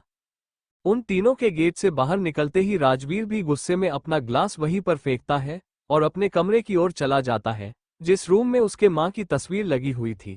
उस रूम में जाकर सोफे पर बैठकर एकटक अपनी मां के फोटो को देखने लगता है। लगभग 2 घंटे बाद राजवीर के पास राहुल का कॉल आता है। राजवीर के फोन रिसीव करते ही राहुल घबराते हुए कहता है, बॉस, मैंने मैम की कुछ फोटो और उनका इन्फॉर्मेशन आपके ईमेल आईडी पर भेज दिया है। राहुल के बात खत्म होते ही राजवीर उठकर अपने बेडरूम में चला गया। राजवीर अपने बेडरूम से अटैच ही स्टडी रूम में एंटर करता है और अपना लैपटॉप ओपन करके सोनाली की इंफॉर्मेशन पढ़ने लगता है। उस इंफॉर्मेशन में कुछ फोटो भी अटैच थी, जिसे देख राजवीर की आंखें एकदम डार्क हो गई थी, क्योंकि इस वक्त राजवीर किसी डेविल से कम नहीं लग रहा था। उस इंफॉर्मेशन को राजवीर जैसे जैसे पढ़ रहा था, वैसे वैसे उसके फेस के एक्सप्रेशन चेंज हो रहे थे। खासकर उस फोटो को देखकर राजवीर को बहुत गुस्सा इसलिए आ रहा था। उस फोटो को देखते हुए राजवीर की मुठिया कस गई थी। वो गुस्से से लाल आंखों से उस फोटो को देखते हुए कहता है, बेवकूफ लड़की, मेरे पास आते ही ऐसे कांपती हो जैसे मैं तुम्हारा मर्डर कर दूंगा। लेकिन इस फोटो में तुम कैसे एक अनजान लड़के को गले लगाए खड़ी हो? क्या इस लड़के के करीब जाने पर तुम्हें डर नहीं लगता है? खुद से इतना कहकर राजवीर गुस्से से उस फोटो को घूर रहा था, क्योंकि सोनाली उस फोटो में अपने दोस्तों के साथ थी और उसी फोटो में एक लड़का भी था जो सोनाली के क्लोज खड़ा था, और उस लड़के को सोनाली के इतना क्लोज देखकर ना जाने क्यों राजवीर का गुस्सा 7वें आसमान पर था। लेकिन मजे की बात यह थी कि वो लड़का सोनाली के बेस्ट फ्रेंड का भाई था, और सोनाली भी उसको अपना भाई ही मानती थी, क्योंकि वो लड़का सोनाली से सीनियर था। तभी राजवीर की नज़र लास्ट पेज पर करता है, जहां सोनाली का फोन नंबर लिखा हुआ था। फोन नंबर को देखते ही राजवीर की आंखों में चमक आ गई थी। राजवीर फटाफट अपना मोबाइल अपने पॉकेट से निकालता है और उस नंबर को अपने मोबाइल में डायल कर देता है। एक बार फुल रिंग जाता है, लेकिन उधर से कोई फोन पिक नहीं करता है।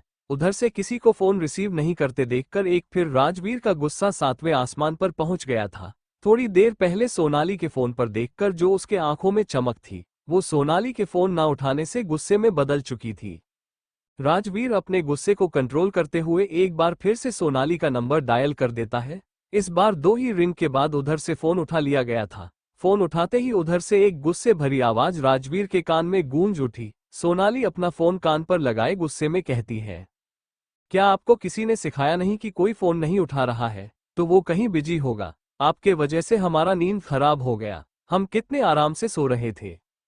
सोनाली बिना राजवीर के कोई बात सुने नॉनस्टॉप बोलती जा रही थी। तभी राजवीर की बात याद करके सोनाली आगे कहती है, वैसे भी जिसको फोन करना चाहिए था वो तो एक बार भी नहीं किया, और आप कौन हो जो हमारा नींद खराब कर रहे हो हमा।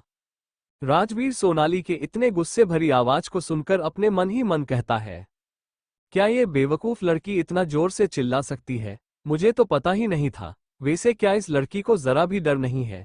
इसके ऐसे चिल्लाने पर मैं इसे पनिशमेंट भी दे सकता हूँ। बेवकूफ लड़की, बिना ये जाने कि फोन पर कौन है, ये मुझ पर चिल्ला कैसे सकती है? यहाँ तो भीगी बिल्ली की तरह म्याऊं म्याऊं करके बातें कर रही थी, वहां जाते ही इस लड़की की इतनी लंबी जबान कहाँ से आ गई? उधर से कोई आवाज ना आता सुनकर सोनाली फिर से गुस्से में चिल्लाते हुए कहती है, आप कौन हो? आपको कुछ बोलना भी है या ऐसे ही हमें परेशान करने के लिए कॉल कर लिया? अगर आपके पास कुछ बोलने के लिए नहीं है तो आप अभी के अभी फोन रखो, हमें सोना है, हमें बहुत नींद आ रही है। 3-4 दिनों से डेविड ने हमें चैन से सोने भी नहीं दिया था, सोचा अपने घर पे आकर आराम से सो। सोनाली आगे कुछ और बकबक करती उससे पहले ही उसके कान में एक ठंडी आवाज पड़ी। सोनाली के खुद के बारे में शिकायत करते देख राजवीर को बहुत गुस्सा आ गया था। वो अपने सर्द लहज में सोनाली से कहता है, क्या तुम इतना जल्दी मुझे भूल गई जो मेरे ही मुंह पर मेरी बुराई कर रही हो? राजवीर के आवाज सुनते ही मानो सोनाली को सदमा लग गया था। सोनाली हड़बड़ा कर बेड पर उठकर बैठ गई और हकलाते हुए बोली, आप। इसके अलावा सोनाली के मुंह से कोई शब्द ही नहीं निकल रहे थे। राजवीर के फोन करने पर उसके दिल के किसी कोने में खुशी भी हो रही थी, लेकिन राजवीर के सर्द लहजे को सुनकर उसे बहुत डर भी लग रहा था। सोनाली डर से अपनी आंखें बंद कर लेती है और मन ही मन खुद से कहती है, जब हम इनके फोन का वेट कर रहे थे तब हमें लगा कि उनके पास हमारा नंबर नहीं होगा, क्योंकि नहीं हमने उनको अपना नंबर दिया था और ना उन्होंने हमें अपना नंबर दिया था, तो फिर इस डेविल को हमारा नंबर कहां से मिल गया? सोनाली अपने ख्यालों में खोई हुई थी। उसे चुप देखकर राजवीर आगे कहता है, अभी तो इतना चिल्ला रही थी और अब मेरी आवाज सुनते ही तुम्हारा हकलाना फिर से शुरू हो गया। और हाँ, आ करना बंद करो, और क्या कहना चाहती हो वो ढंग से बोलोगी भी या अपने मुंह पर टेप लगाकर बैठ गई हो? राजवीर के बात सुनकर सोनाली अपने ख्यालों से बाहर आई और खोए हुए अंदाज में राजवीर से कहती है, हाँ। सोनाली के इतना छोटा सा जवाब सुनकर राजवीर अपनी बात आगे बढ़ाते हुए कहता है, तुम कैसी हो? अच्छे से पहुंच गई। राजवीर के इस सवाल का जवाब भी सोनाली सिर्फ हाँ में देती है, जिसे सुनकर राजवीर फिर से दूसरा सवाल करता है, खाना वाना खा ली? तो सोनाली फिर से सिर्फ ना में जवाब देती है, जिसे सुनकर राजवीर इरिटेट होकर कहता है, हाँ ना के अलावा तुम्हें कुछ और बोलने आता है? राजवीर के तेज आवाज सुनकर सोनाली एक बार फिर से डर गई थी। सोनाली धीमी आवाज में राजवीर से कहती है, जी हम वह सो रहे थे। फिर से सोनाली को अटकते देख राजवीर आगे कहता है, जब तुम्हें ये पता नहीं था कि फोन पर कौन है तो तुम इतना चिल्ला रही थी, और मेरी आवाज सुनते ही तुम्हें क्या हो गया? मुझे ऐसा क्यों लग रहा है जैसे किसी ने तुमसे कह दिया हो कि जोर से बोलने पर तुम्हारी जबान काट दिया जाएगा। राजवीर के इस बात को सुनकर सोनाली मन ही मन कहती है, अरे यार, अभी आज इस डेविल को हो क्या गया है? जब जोर से बोल रही थी तो बोले, इतना जोर से क्यों चिल्ला रही हो? भूल गई हो मैं कौन हूँ? अब धीरे बोल रहे हैं, उससे भी डेविल को प्रॉब्लम है। अब हम क्या बोले, कैसे बोले? सोनाली अभी सोच ही रही थी कि वो राजवीर को क्या जवाब दे। सोनाली कुछ चुप देखकर राजवीर कुछ बोलने को होता है, तभी उसके दूसरे मोबाइल पर फोन आने लगता है, जो शायद हॉस्पिटल से था। और अभी जिस मोबाइल से राजवीर सोनाली से बात कर रहा था, ये राजवीर का प्राइवेट नंबर था और राजवीर का प्राइवेट नंबर सिर्फ उसके फैमिली मेंबर और उसके फ्रेंड के पास ही रहता था। आज पहली बार उसने अपने प्राइवेट नंबर से किसी लड़की को कॉल किया था। ये सोच राजवीर मुस्कुराने लगता है और अपनी मुस्कान दबाते हुए सोनाली से कहता है, ठीक है तुम सो जाओ, मुझे एक अर्जेंट कॉल आ रहा है तो मुझे जाना पड़ेगा। अपनी बात कहने के बाद राजवीर बिना सोनाली की कोई बात सुने फोन डिस्कनेक्ट कर दिया था। फोन डिस्कनेक्ट करने के बाद सोनाली के बारे में सोचते हुए कहता है, मैं इस लड़की से क्या बात कर रहा था, मुझे खुद ही नहीं पता क्या क्या बोले जा रहा था। खुद से इतना कहकर राजवीर अपने सर पर हाथ फेरते हुए अपने किचन की तरफ चला गया था। किचन में जाकर राजवीर अपने लिए हैंगओवर ड्रिंक बनाता है ताकि उसका सर थोड़ा हल्का हो जाए। फ्लैशबैक, जब राजवीर सोनाली से बात कर रहा था तब उसके पास राहुल का कॉल आया था। राजवीर के फोन रिसीव करते ही राहुल कहता है, बॉस उस दिन जो लावारिस पेशेंट एडमिट हुई थी उसके बॉडी में कुछ प्रॉब्लम हो रही है तो आपको जल्दी हॉस्पिटल पहुंचना होगा। फ्लैशबैक ओवर, राहुल के बात याद करते हुए राजवीर अपने फार्म हाउस से गाड़ी लेकर हॉस्पिटल के लिए निकल गया था। राहुल के बात याद करते हुए राजवीर अपने फार्म हाउस से गाड़ी लेकर हॉस्पिटल के लिए निकल गया था। फार्म हाउस से निकलते ही राजवीर तेजी से कार ड्राइव करते हुए हॉस्पिटल की ओर चला गया। कुछ देर बाद राजवीर की गाड़ी हॉस्पिटल के सामने आकर रुकी। राजवीर अपने गाड़ी से निकलकर लंबे लंबे कदमों से अपने प्राइवेट लिफ्ट तक पहुंच गया था। वो प्राइवेट लिफ्ट सीधा जाकर राजवीर के सीक्रेट रूम के सामने रुकी। लिफ्ट ओपन होते ही राजवीर अपने सीक्रेट रूम में जाकर अपना कपड़ा चेंज करता है और अच्छे से अपने फेस को कवर करके औरती के अंदर चला गया। हॉस्पिटल में सभी को बस इतना पता था कि इस पेशेंट को देखने एक बड़ा डॉक्टर आने वाले हैं। ओटी में जाते ही राजवीर मन ही मन कहता है, ना जाने क्यों इस अनजान पेशेंट के आसपास होने से मुझे एक अजीब सी फीलिंग होती है, पर मैं समझ नहीं पा रहा हूं कि ऐसा मेरे साथ क्यों होता है। खैर छोड़ो इन बातों को, जाने दो। फिलहाल सबसे इम्पोर्टेंट इस पेशेंट की जान बचाना है तो उसी पर फोकस करते हैं। औरती में पहले से 5/6 डॉक्टर और असिस्टेंट मिलकर उस पेशेंट को ऑक्सीजन मास्क, उनके वृत्त को नॉर्मल करने की कोशिश कर रहे थे और साथ में कई सारी अलग अलग तरह के चेकअप भी कर रहे थे ताकि आने वाले सीनियर डॉक्टर को आगे की इलाज करने में कोई प्रॉब्लम ना हो। सभी डॉक्टर और नर्स अपने अपने काम में लगे हुए थे। राजवीर गेट के पास खड़ा इस पेशेंट को अब जॉब कर रहा था। राहुल जो पहले से वहां अपने फेस पर मास्क लगाए मौजूद था, राजवीर के पास जाकर उस पेशेंट की रिपोर्ट दिखाते हुए कहता है, बॉस पेशेंट की हालत बहुत क्रिटिकल है, हमें जल्द से जल्द कुछ करना होगा, नहीं तो पेशेंट को बचाना मुश्किल हो जाएगा। आप तो जानते हो इतना बड़ा एक्सीडेंट के वजह से पेशेंट का फेस बिल्कुल डिस्ट्रॉय हो गया है, उस वजह इन्हें पहचानना भी मुश्किल हो रहा है। राहुल अपनी बात कहने के बाद साइड में खड़ा हो गया था और राजवीर ध्यान से रिपोर्ट को देख रहा था। अब औरती में मौजूद सारे डॉक्टर राजवीर को अपना अपना रिपोर्ट दिखा रहे थे। सब डॉक्टर अलग अलग डिपार्टमेंट से थे, इसीलिए सबका काम भी अलग अलग था। सभी रिपोर्ट देखने के बाद राजवीर उस पेशेंट के हाथ को पकड़कर पल्स चेक करते हुए अपने आप से कहता है, फिर से वही एहसास, इस पेशेंट के टच से मुझे एक अलग ही एहसास होता है। ऐसा मेरे साथ क्यों होता है? आज से पहले तो कभी किसी पेशेंट को चेक करते समय मुझे इतना अजीब फील नहीं हुआ था। इस पेशेंट के पास आते ही मुझे ऐसी फीलिंग क्यों होती है? फिर अपने सर झटक कर खुद से कहता है, फोकस राजवीर फोकस, तुम किसी पेशेंट को चेक करते समय इतना लापरवाह नहीं हो सकते। उस पेशेंट का पूरा फेस जल चुका था और वह बोलने की हालत में भी नहीं थी। ऐसा लग रहा था जैसे कई सालों बाद ये कोमा से जगी हो, लेकिन इनका फिर से रोड पर एक्सीडेंट हो गया था। तब से ये पेशेंट इसी हॉस्पिटल में है। दूसरी तरफ राठौर बीला में सारे बच्चे खेल रहे थे और राजवीर की बहन भी अपने घर जाने की जिद कर रही थी। शालिनी दी अपने पापा के पास आकर कहती है, पापा बच्चों का स्कूल चालू हो रहा है तो घर जाना जरूरी है, अब हम लोगों को जाने दीजिए, अब तो रिसेप्शन पार्टी भी हो गया और वैसे भी मैं कौन सा दूर रहती है, यही पास में तो रहती हूँ, आप जब भी बोलोगे मैं मिलने आ जाऊंगी। शालिनी दी के जिद करने पर विक्रम जी कहते हैं, ठीक है बेटा, सुबह चली जाना। दरभंगा सिंघानिया हाउस। सोनाली अभी भी अपने कमरे में बेड पर भूत बनी बैठी हुई थी। जब से राजवीर का कॉल आया था तब से सोनाली किसी सोच में डूबी हुई थी। कुछ सोचते हुए सोनाली मन ही मन कहती है, उस डेविल को हमारा नंबर कहाँ से मिला, और नंबर मिला तो मिला, उन्होंने खुद आगे से हमें कॉल भी किया। हमें तो लगा था ये डेविल हमारे पास कभी फोन नहीं करेंगे। कल रात हमरे ऊपर कितना जोर से चिल्ला रहे थे। चिचिला कैट। सोनाली राजगीर के बातों को याद कर खोए हुई थी, तभी उसके कमरे के गेट पर नॉक करता है। गेट लॉक सुनकर सोनाली अपने होश में आई और बेड से उठकर अपने रूम का गेट खोल देती है। सामने अपनी माँ को देखकर कहती है, मम्मी आप यहाँ। सोनाली की सवाल सुनकर उसकी मम्मी उसके सर पर हाथ फेरते हुए कहती है, क्यों मुझे यहाँ नहीं आना चाहिए था? क्या तुम्हें भूख नहीं लगी है? टाइम देखी हो, सब लोग डिनर टेबल पर बैठे हुए हैं, बस तुम्हें छोड़कर, इसीलिए मैं आ गई तुम्हें बुलाने। सोनाली अपनी मम्मी की बात सुनकर अपना सर खुजलाते हुए कहती है, ठीक है मम्मी आप नीचे जाओ, हम बस फ्रेश होकर आ रहे हैं।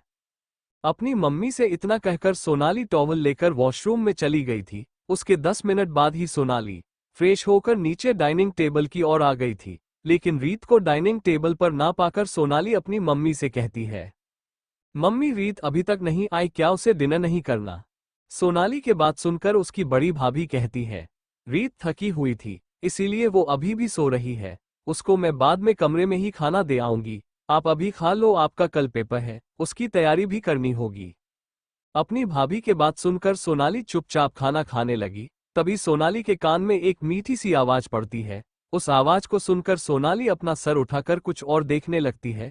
वहां पर रीत खड़ी थी जो हाथ बांधे अपनी मम्मी को देख रही थी। रीत अपनी मम्मी को देखते हुए कहती है, मम्मी अब मैं आ गई हूं तो आप मुझे भी खाना दे दो, मैं यही खा लेती हूं। रीत के बच्चों वाली बात सुनकर सब हंस पड़ते हैं।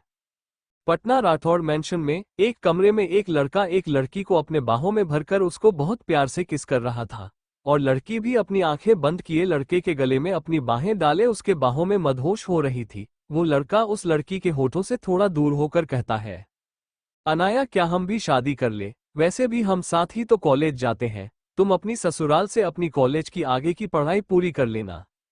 उस लड़के की बात सुनकर अनाया उसे धक्का देते हुए कहती है, नहीं अमित ये तुम क्या बोल रहे हो? मैंने तुम्हें पहले ही कह दिया था कि मैं जब तक अपनी पढ़ाई पूरी नहीं कर लेती तब तक मैं तुमसे शादी नहीं करूंगी, तुम भूल गए क्या? अनाया अमरजीत चौहान की छोटी बहन है। अमित, अनाया और रमन ये तीनों सेम एज के हैं और तीनों सेम ही कॉलेज में पढ़ते हैं और साथ ही तीनों बहुत अच्छे दोस्त भी हैं। अमित और अनाया के बारे में दोनों परिवार वाले को बहुत अच्छे से पता है कि ये दोनों बचपन से ही एक दूसरे को पसंद करते हैं और इस बात से दोनों परिवार में किसी को भी कोई एतराज नहीं है।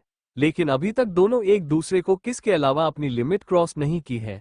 दोनों को अच्छे से पता है इनके घर में शादी से पहले कोई भी ऐसा वैसा हरकत करना अलाउड नहीं है।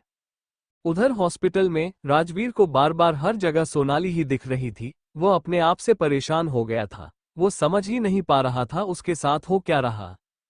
राजवीर को बार बार हर जगह सोनाली ही दिख रही थी। वो अपने आप से परेशान हो गया था। वो समझ ही नहीं पा रहा था उसके साथ हो क्या रहा।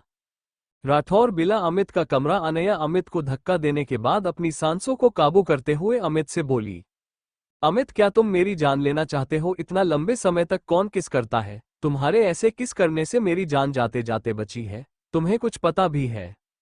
अनाया को इतने गुस्से में देखकर अमित मुस्कुराते हुए कहता है, जाना अभी तो मैंने सिर्फ 10 मिनट ही किस किया तो तुम्हारी ये हाल है। सोचो हमारी शादी के बाद हमारी फर्स्ट नाइट पर तुम्हारा क्या हाल होगा। अमित को ऐसे बेशर्म की तरह ये सारी बातें बोलते देख अनाया का चेहरा शर्म से लाल हो चुकी थी। अनाया अपने दोनों हाथों से अपना मुंह ढककर अमित से ऑपोजिट साइड खड़ा हो जाती है।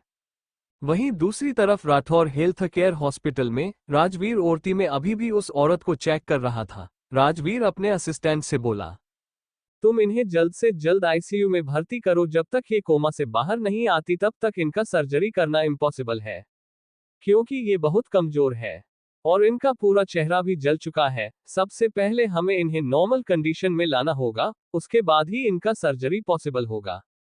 राजवीर को उस औरत के छुअन से कुछ तो एहसास हो रहा था, ऐसा जो राजवीर को समझ नहीं आ रहा था। लेकिन उसके पास रहने से राजवीर को एक अलग ही सुकून भी मिल रहा था। लेकिन राजवीर को हर जगह सोनाली दिखाई दे रही थी, जिस वजह से वह बहुत परेशान हो चुका था। वह किसी से बता भी नहीं पा रहा था कि उसके साथ हो क्या रहा है। राजवीर के ऑर्डर सुनकर वहां मौजूद डॉक्टर उस पेशेंट को आईसीयू में शिफ्ट कर दिया था और राजवीर अपने केबिन की ओर चला गया। अपने ऑफिस में पहुंचकर राजवीर अपना मास्क और अपना यूनिफॉर्म चेंज करके फिर से हॉस्पिटल की डायरेक्टर की तरह रेडी होकर काम करने लगा। अब उसको कोई देखे तो नहीं कह सकता कि थोड़ी देर पहले ओटी में राजवीर ही था। राजवीर सोनाली से अपना ध्यान हटाकर काम करने की कोशिश कर रहा था, तभी उसका फोन बजने लगता है। फोन की रिंगटोन सुनकर राजवीर कॉल रिसीव कर अपने काम से लगाता है उधर से राजवीर के पापा गुस्से में राजवीर से कहते हैं, राजवीर तुम्हें टाइम का कोई होश है क्या? तुम्हारा डिनर करने का मन है या नहीं? अपने पापा के बात सुनकर राजवीर अपने रिस्ट वॉच में टाइम देखता है। जहां रात के 10 बजे बज रहे थे तभी राजवीर को ध्यान आया कि वो बिना वक्त के परवाह किए अपने काम में बिजी था। टाइम देखने के बाद कुछ सोचकर राजवीर अपने कार की चाबी लेकर ऑफिस से बाहर निकल गया। राठौर मैंशन में राजवीर के बड़े भाई राघव जी अभी अभी ऑफिस से आए थे, क्योंकि राघव जी राजवीर के शादी के वजह से 4-5 दिनों से ऑफिस नहीं गए थे, घर से ही काम कर रहे थे। राघव को देखते ही सपना भाभी कहती है, क्या बात है, लगता है 4-5 दिनों का काम दोनों भाई आज ही खत्म करने वाले थे, जो टाइम का कोई होश ही नहीं था। सपना भाभी के बात सुनकर राघव जी झट से सपना भाभी का हाथ पकड़ के अपनी ओर खींच लिया और उसे अपने बाहों में भरकर कहते हैं, क्या बात है मेरी जान, एक ही दिन में इतना मिस कर रही थी कि नाराज हो रही हो। सपना भाभी राघव जी के ऐसे गले लगाने से चारों ओर देखने लगती है कि किसी ने देखा तो नहीं। सपना को चारों तरफ देखता देखकर राघव जी उसके ठूडी पकड़ के अपनी ओर घुमाते हुए कहते हैं, अभी हमारे कमरे में कोई नहीं है, बच्चे तो कब का अपने कमरे में सोने चले गए, तुम किसको ढूंढ रही हो?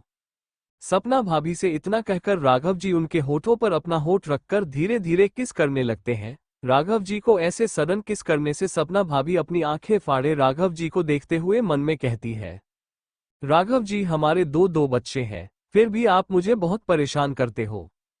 सपना भाभी का पूरा फेस शर्म से लाल हो चुका था, जिसे देख राघव जी सपना भाभी के ठुडी को ऊपर करते हुए कहते हैं, क्या बात है मिसेज राठौर, इतने सालों बाद भी आपका हमारे पास आने पर यूं नई नवेली दुल्हन की तरह शर्माना, ये देख मेरा दिल खुश हो जाता है। उनके बात सुनकर सपना भाभी राघव जी को धक्का देते हुए कहती है, बच्चे सो रहे हैं, लेकिन आप भूल रहे हैं कि राज भाई अभी तक हॉस्पिटल से नहीं आए हैं और हम लोगों का डिनर करना अभी भी बाकी है, तो जाकर फ्रेश हो जाइए और चुपचाप डाइनिंग टेबल पर चल के डिनर कीजिए और अपना रोमांस अपने पास रखिए। दोनों बात कर रहे थे तभी दोनों के कानों में राजवीर की गाड़ी रुकने की आवाज आई, जिसे सुन सपना भाभी राघव जी को धक्का देते हुए नीचे की ओर भाग गई। सपना भाभी को ऐसे भागता देखकर राघव जी भी मुस्कुराते हुए वॉशरूम की तरफ चले गए। सपना भाभी नीचे आकर देखती है, राजवीर अपनी गाड़ी की चाबी साइड में रख रहा था। उसे देखते हुए सपना भाभी कहती है, राज भाई आप जाकर फ्रेश हो जाओ, पापा कब से डिनर के लिए आपका वेट कर रहे हैं। सपना भाभी के बात सुनकर राजवीर बिना कुछ कहे अपने कमरे की तरफ चला गया। राजवीर जब अपने बेडरूम में पहुंचा तो राजवीर को अपने बेडरूम में हर जगह सोनाली का ही एहसास हो रहा था। राजवीर को ऐसा लग रहा था जैसे सोनाली अभी भी बेड पर लेटी हुई है, लेकिन जैसे ही राजवीर सोनाली को छूने की कोशिश करता तो वो धुआं की तरह कहीं गायब हो जाती थी, जिसे देख राजवीर अपना सर झटक कर धीरे से कहता है, ये लड़की यहाँ जाने के बाद भी मेरा पीछा नहीं छोड़ रही है, जब देखो तब मुझे परेशान करने के लिए हर जगह प्रकट हो जाती है। एक बार तुम मेरे पास आ जाओ, फिर मैं तुम्हें बताऊंगा कि दी राजवीर सिंह राठौर को परेशान करने की सजा क्या होती है। खुद से इतना कहकर राजवीर टॉवल लेकर वॉशरूम की ओर चला गया। लगभग 10 मिनट के बाद राजवीर वॉशरूम से फ्रेश होकर निकला। इस टाइम राजवीर अपने कमर में सिर्फ एक टॉवल बांध रखा था और दूसरे टोल से अपने गीले बालों को सुखाते हुए क्लोजेट रूम की ओर चला गया। खुद से इतना कहकर राजवीर टॉवल लेकर वॉशरूम की ओर चला गया। लगभग 10 मिनट के बाद राजवीर वॉशरूम से फ्रेश होकर निकला। इस टाइम राजवीर अपने कमर में सिर्फ एक टॉवल बांध रखा था और दूसरे टोल से अपने गीले बालों को सुखाते हुए क्लोजेट रूम की ओर चला गया। राजवीर व्हाइट टी शर्ट और ओवर पहनकर क्लोजेट रूम से बाहर आया और आईने के सामने खड़ा होकर अपने बाल सेट करने लगा। तभी फिर से उसे एहसास हुआ कि बेड पर बैठी सोनाली उसे ही एकटक निहार रही है, जिसे देखकर राजवीर के होठों पर अनजाने में ही छोटी सी मुस्कान आ गई थी। लेकिन राजवीर जैसे ही पीछे मुड़कर बेड की तरफ देखता है तो वहां कोई नहीं था। राजवीर अपना सर सहलाते हुए कहता है, ये लड़की मुझे पागल कर देगी, मैं ऐसा क्या करूं जिससे मुझे ये लड़की हर जगह दिखना बंद कर दे। खुद से इतना कहकर राजवीर अपना सर झटक कर डिनर के लिए नीचे चला गया। दरभंगा सिंघानिया हाउस में सोनाली अपने कमरे में डिनर करके आ चुकी थी और अपने एग्जाम की तैयारी में लगी हुई थी। वही साइड में बैठी रीत उसे छेड़ते हुए कहती है, दी क्या आपको पढ़ाई में मन नहीं लग रहा है? क्या आप फूफा जी को मिस कर रही हो? रीत के इतना कहते ही सोनाली जिदते हुए कहती है, रीत तुम अपने मन में ऐसे मनगढ़ंत कहानियां बनाना बंद करो और हमें पढ़ने दो और तुम जाकर सो जाओ।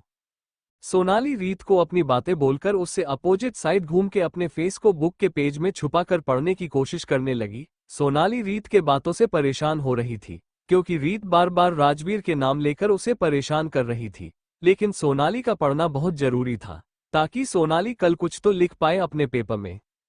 सोनाली को ऐसे गुस्सा करते देख रीत भी अब अपने मन ही मन कहती है, दी अब आपको मैं परेशान नहीं करूंगी, आप पढ़ाई करो, मैं जा रही हूं। फिर एक बार पीछे मोड़कर सोनाली से बोली, ओह ठीक है दी, गुड नाइट, मैं जा रही हूं सोने, आप पढ़ाई करो आराम से बैठकर, मुझे तो बहुत नींद आ रही है।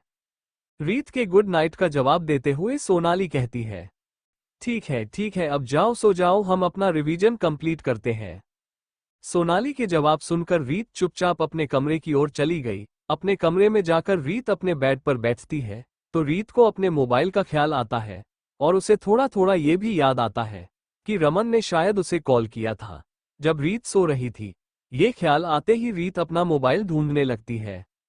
तभी उसे याद आता है कि वो सोते समय अपना मोबाइल तकिए के नीचे रख दी थी, जिसे याद कर रीत फटाफट अपना तकिया उठाती है तो उसको अपना मोबाइल तकिया के नीचे ही मिल जाता है। रीत अपना मोबाइल अनलॉक करती है तो देखती है 5/7 मिस कॉल रमन का आया हुआ था, जिसे देखकर रीत अपना सर पीट लेती है और खुद से कहती है, पता नहीं अब ये खरूस मुझ पर कितना गुस्सा करेगा।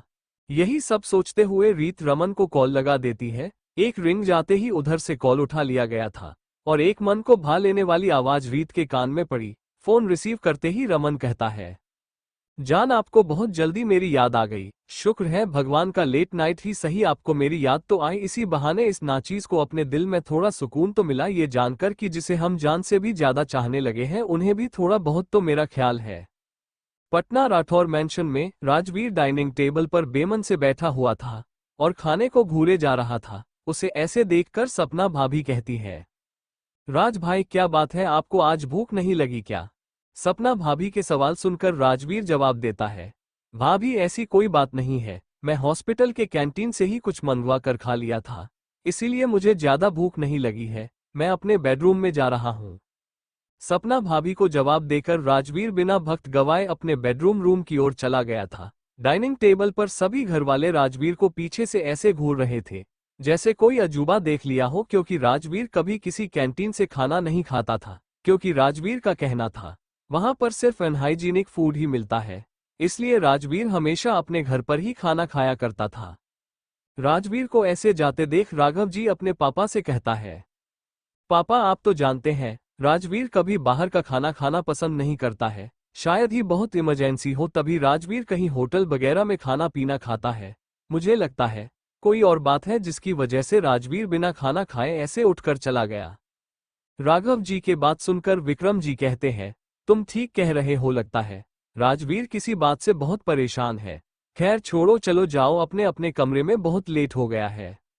जैसे ही राजवीर अपने बेडरूम में एंटर हुआ, उसे फिर से अपने बेड पर सोनाली लेटी हुई दिख रही थी, जो किसी मासूम बच्चे की तरह ब्लैंकेट लपेटकर सोई हुई थी। सोनाली को देखते ही राजवीर के कदम अपने आप ही बेड की तरफ बढ़ने लगा, लेकिन जैसे ही राजवीर बेड के पास पहुंचा, उसके छूने से पहले ही फिर से सोनाली कहीं गायब हो गई थी, जिसे देख राजवीर बहुत इरिटेट हो गया था। वो अपनी आंखें बंद करके गुस्से में कहता है, क्यों ये लड़की मेरा दिमाग खराब कर रही है, क्या मुझे पागल बनाकर छोड़ेगी? यहाँ थी तो भी मेरा दिमाग खराब कर रही थी और जाने के बाद भी मेरा दिमाग खराब कर रही है। एक बार ये मुझे अपने पास आने दे, फिर मैं इसे छोड़ूंगा नहीं, जितना ये लड़की मुझे परेशान कर रही है गिन गिन के बदला लूंगा इस लड़की से।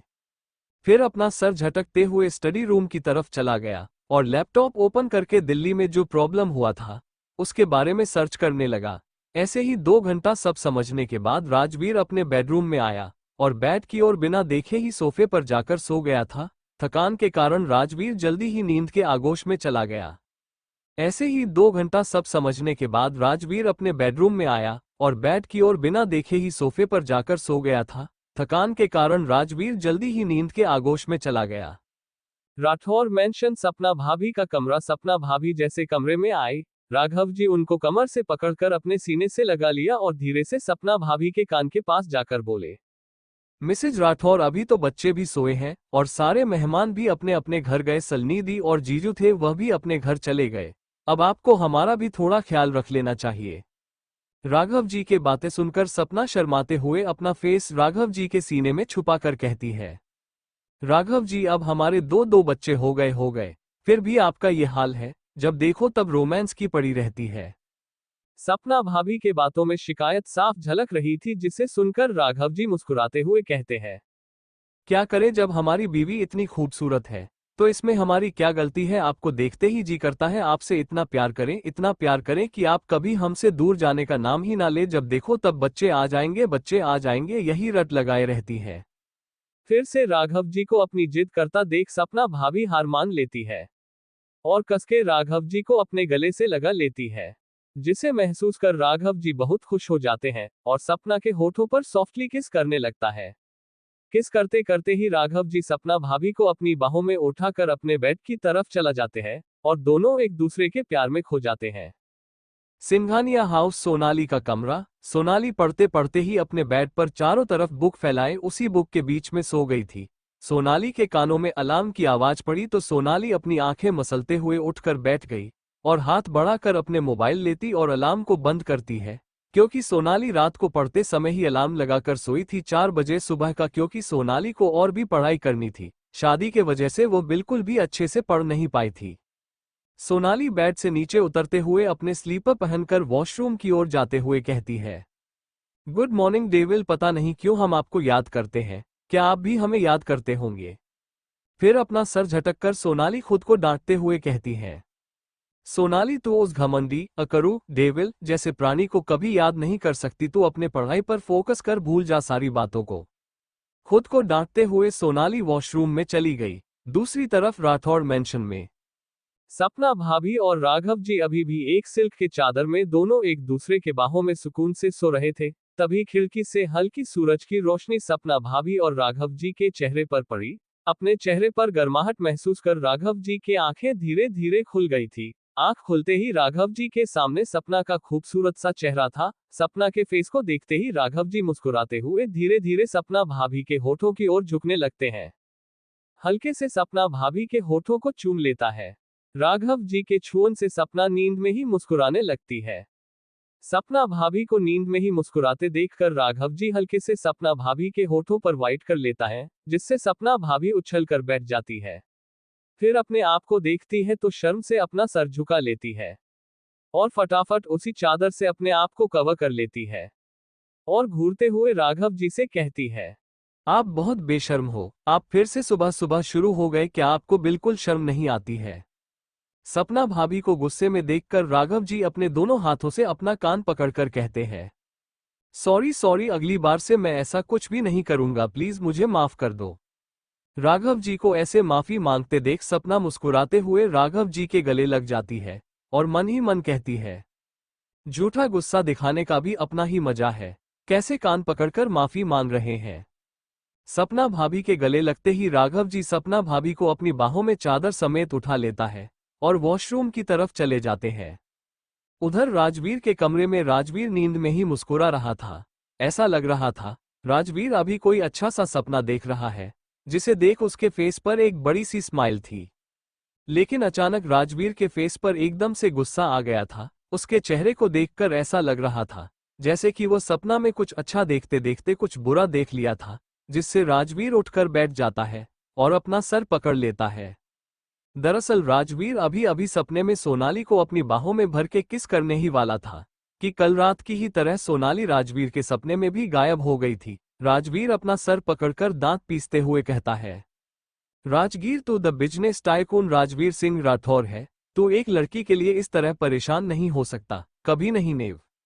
अपने आप से इतना कहकर राजवीर कुछ सोचते हुए अपने वॉशरूम की तरफ चला गया था। कुछ देर बाद फ्रेश होकर जिम के लिए निकल गया। वहीं सिंघानिया हाउस में सोनाली फ्रेश होकर कॉलेज के लिए रेडी हो चुकी थी, क्योंकि उसके पेपर का आज पहला दिन था। सोनाली फ्रेश होकर नीचे आ गई थी। नीचे आकर डाइनिंग टेबल की तरफ चली गई। डाइनिंग टेबल पर सभी लोग आ चुके थे। ब्रेकफास्ट के लिए सोनली बारी बारी से सभी बड़ों का पैर छूती है और अपने चेयर पर आकर नाश्ता करने लगती है। नाश्ता करने के बाद सभी लोग अपने अपने कामों में लग जाते हैं और सोनाली अपने कॉलेज के लिए निकल गई थी। कॉलेज पहुंचते ही सोनाली के पीछे से एक लड़की भागते हुए आई और सोनाली के गले से लगकर शिकायती लहजे में कहती है, क्या बात है, शादी होते ही मुझे भूल गई। उस लड़की के शिकायतें सुनकर सोनाली पीछे की ओर पलट गई। इस वक्त सोनाली के सामने एक लड़की मासूम सी शक्ल बनाए खड़ी थी। सोनाली उस लड़की को वापस अपने गले से लगाते हुए कहती है, हाय प्रीति, तू कैसी है और घर पर अंकल आंटी कैसे हैं? ये है सोनाली के कॉलेज फ्रेंड प्रीति ओझा। दोनों हम उम्र ही है, जिससे दोनों का क्लास भी सेम है और दोनों को ही डॉक्टर बनना है। सोनाली के सवाल सुनकर प्रीति मुंह बनाते हुए कहती है, तू मेरी मम्मी पापा के खैरियत बाद में पूछ लेना, पहले ये बता तू मुझे अपनी शादी क्यों नहीं बुलाया और ना ही कार्ड दिया ना कुछ, और बस शादी करके सीधा कॉलेज आ गई। ऐसे हॉट अटैक वाली सरप्राइज कौन देता है यार। दरअसल सोनाली की शादी इतना जल्दी में हुआ था कि सोनाली अपने किसी भी फ्रेंड को अपनी शादी में बुला ही नहीं पाई थी और इस शादी में गिने चुने लोग ही शामिल हुए थे। अभी भी किसी को नहीं पता कि सोनाली की शादी बिजनेस टाइकून राजवीर सिंह राठौर से हुआ है, क्योंकि राजवीर अपना कोई भी इंफॉर्मेशन मीडिया आउटलेट में लीक नहीं होने देता है, जिससे लोग राजवीर को उसके नाम से ही जानते हैं। अगर सामने से कोई राजवीर सिंह राठौर को देख भी ले तो कोई नहीं पहचान पाएगा कि यही the great business tycoon Rajveer Singh Rathore है। राजवीर अपना कोई भी इंफॉर्मेशन मीडिया आउटलेट में लीक नहीं होने देता था, जिससे लोग राजवीर को उसके नाम से ही जानते हैं। अगर सामने से कोई राजवीर सिंह राठौर को देख भी ले तो कोई नहीं पहचान पाएगा कि यही the great business tycoon Rajveer Singh Rathore है। प्रीति के इतने सारे क्वेश्चन सुनकर सोनाली अपना सर पकड़ के चक्कर खाने का दिखावा करते हुए कहती है, रुक जा मेरी फास्ट ट्रेन, जरा सांस तो ले ले, एक ही सांस में कितना बोल गई, पहले पानी पी तू और जरा अपने गले को आराम दे। हम सब कुछ तुझे बताएंगे, लेकिन सबसे फनी बात तुझे पता है, हमें खुद अपने शादी का सरप्राइज मिला था, तो हम तुझे क्या बताते। हम तो इतने टेंशन में थे कि हमें कुछ सूझ ही नहीं रहा था, क्या करें क्या ना करें। हम तो खुद हैरान थे अपनी मम्मी पापा के बात सुनकर, क्योंकि उन्होंने हमें बताया कि अभी बस लड़के वाले देखने आ रहे हैं, देखने के 5 साल बाद शादी होगी, लेकिन ऐसा कुछ नहीं हुआ। वह लोग हमें देखकर, जैसे ही सब लोग साथ में बैठकर बात कर रहे थे, तभी पंडित जी भी उधर से घूमते हुए आ गए थे, जो किसी के शादी का डेट निकालने के लिए आए हुए थे। फ्लैशबैक, पंडित जी को देखते ही मम्मी पापा ने पंडित जी से कहा, पंडित जी हमने अपनी बेटी का रिश्ता तय किया है, 5 साल बाद का, जरा आप भी इनके कुंडली देखकर बता दीजिए कि क्या 5 साल बाद इन दोनों का शादी करना शुभ होगा। सोनाली के मम्मी पापा के सवाल सुनकर पंडित जी जवाब देते हैं, क्यों नहीं समर जी, आप बिटिया के कुंडली दे दीजिए और उस लड़के का भी दे दीजिए, तो मैं दोनों के कुंडली मिलाकर अभी बता देता हूं कि दोनों का शुभ विवाह कब होना चाहिए। पंडित जी के बात सुनते ही सोनाली के मम्मी पापा सोनाली के कुंडली मंगवाकर पंडित जी को देते हुए कहते हैं, देखिए पंडित जी, यह रहा मेरी बेटी के कुंडली। सोनाली पंडित जी के हाथ में अपना कुंडली देखकर अपने मम्मी को साइड में ले जाकर कहती है, मम्मी अपने कहा हमारी शादी 5 साल बाद होगी, तो फिर पंडित जी अभी हमारी कुंडली क्यों देख रहे हैं। सोनाली के सवाल सुनकर उसकी मम्मी कहती है, कुछ नहीं बेटा, बस पंडित जी घूमने आए थे, तो उन्होंने कहा कि वो तुम्हारा कुंडली एक बार देखना चाहते हैं, इसीलिए देख रहे हैं, और कुछ नहीं, तुम अपने कोच जाओ। अपनी मम्मी के बात सुनकर सोनाली आगे कुछ नहीं कहती है और चुपचाप अपने कोचिंग के लिए चली गई थी। विक्रम जी जब भी दरभंगा किसी काम से आते थे तो हमेशा समर जी से मिलकर ही जाते थे। विक्रम जी भी अपने बेटे का कुंडली साथ ही ले आए थे। वो अपने बेटे का कुंडली पंडित जी को देते हुए कहते हैं, ये लीजिए पंडित जी, दोनों की कुंडली देख लीजिए। विक्रम जी के हाथ से कुंडली लेकर पंडित जी दोनों का कुंडली मिलाने लगे। कुछ देर सोच विचार करने के बाद पंडित जी कहते हैं, आपका बेटा राजवीर बहुत परेशान रहता है और अपनी जिंदगी से भागते रहता है। ऐसे में राजवीर की शादी अगर सोनाली बेटिया से हो गई तो उनकी जिंदगी में थोड़ा ठहराव आएगा। जो प्यार और विश्वास का उनकी जिंदगी में कमी है वो सोनाली बिटिया के आने से पूरा हो जाएगा। पंडित जी के बात सुनकर दोनों परिवार वाले बहुत खुश हो गए थे। विक्रम जी पंडित जी से सवाल करते हुए कहते हैं, पंडित जी इन दोनों की शादी की डेट कब की अच्छी रहेगी, आप जरा वह भी बता दीजिए। विक्रम जी के सवाल सुनकर पंडित जी फिर से कुंडली में कुछ देखने लगते हैं। कुछ देर सोच विचार करने के बाद पंडित जी जवाब देते हैं, इन दोनों की शादी 10 दिन बाद हो तो ज्यादा अच्छा रहेगा, क्योंकि अगर 10 दिन बाद इन दोनों की शादी नहीं हुई तो इसके बाद इन दोनों की जिंदगी में कुछ ऐसा होगा जिससे दोनों अलग हो जाएंगे, फिर इन दोनों की शादी कभी नहीं हो पाएगी। पंडित जी के बात सुनकर दोनों परिवार वाले बहुत घबरा गए थे। विक्रम जी तो समर जी से भी ज्यादा घबराए हुए दिख रहे थे, क्योंकि उनको हर हाल में अपने बेटे राजवीर के लिए सोनली का हौंत चाहिए था। विक्रम जी झट से पंडित जी से सवाल करते हैं, क्या हम 10 दिन के अंदर दोनों की शादी करवा देंगे तो इनकी लाइफ अच्छी रहेगी, इनका फ्यूचर सेफ रहेगा। विक्रम जी के बात सुनकर पंडित जी मुस्कुराते हुए कहते हैं, जी इन दोनों की जोड़ी तो लगता है स्वयं कान्हा जी ने अपने हाथों से बनाया है। 36 के 36 गुण दोनों के मिल रहे हैं। शुरुआत में भले ही इन दोनों के बीच में थोड़ी कड़वाहट होगा, लेकिन धीरे धीरे इन दोनों का रिश्ता और मजबूत होते जाएगा। पंडित जी के कही हुई बातें सुनकर विक्रम जी और समर जी के चेहरे पर बड़ी सी मुस्कान आ गई थी। विक्रम जी कुछ सोचकर मुस्कुराते हुए समर से कहते हैं, यार अब हम दोनों की दोस्ती रिश्तेदारी में बदलने जा रही है, तो मुंह तो मीठा करवाओ, भाभी जी मिठाई तो लेकर आए। लेकिन सोनाली की मम्मी इतना खुश नहीं दिख रही थी। वह भी चाहती थी कि सोनाली की शादी 5 साल बाद हो ताकि सोनाली अपने सपने को पूरा कर सके, लेकिन विक्रम जी का बहुत सारा एहसान था समर जी पर, जिसके कारण वो लोग विक्रम जी के बात टाल नहीं सकते थे। इसलिए उनको सोनाली के शादी के लिए हामी भरनी पड़ी थी। फ्लैशबैक एंड लेकिन ये सारी बातें सोनाली को अभी भी पता नहीं है। सोनाली उदास मन से प्रीति से कहती है, प्रीति तू इन सब बातों को छोड़ना, चल शादी कैसे पक्की हुई, क्या हुआ, वो तो मम्मी पापा को ही पता होगा। चल पेपर का टाइम हो गया, अगर लेट हो गए तो टीचर हमें क्लास के अंदर नहीं जाने देंगे, फिर पहले ही दिन क्लास से बाहर, फिर हमारा पेपर भी छूट जाएगा, जिसके लिए हम रात भर जाग के पढ़ाई किए हैं, 2 सालों से जी तोड़ मेहनत की है अच्छे नंबर लाने के लिए। सोनाली की बातों को सुनकर प्रीति भी उसके साथ क्लास की ओर चली जाती है। जब सोनाली क्लासरूम में एंटर हुई तो सबकी नजर एकटक सोनाली को ही ऊपर से नीचे तक निहार रहे थे। सोनाली एक रेड एंड व्हाइट कलर की अनारकली सूट में बेहद खूबसूरत लग रही थी। गले में मंगलसूत्र, होठों पर हल्की सी लिपस्टिक, मांग में सिंदूर, माथे पर छोटी सी लाल बिंदी और उसकी नीली आंखें काजल से सनी हुई थी, जिसे देखकर सारे लड़के एकटक सोनाली को ही घूर रहे थे। वही लड़कियां जलन के मारे अपनी मुंह बिगाड़ रही थी। तभी लास्ट बेंच पर बैठा एक लड़का सब लड़के को सोनाली को यूं घूरता देख सबको घूरने लगता है, जैसे कह रहा हो, सोनाली को घूरना बंद करो नहीं तो सबकी आंखें निकाल लूंगा।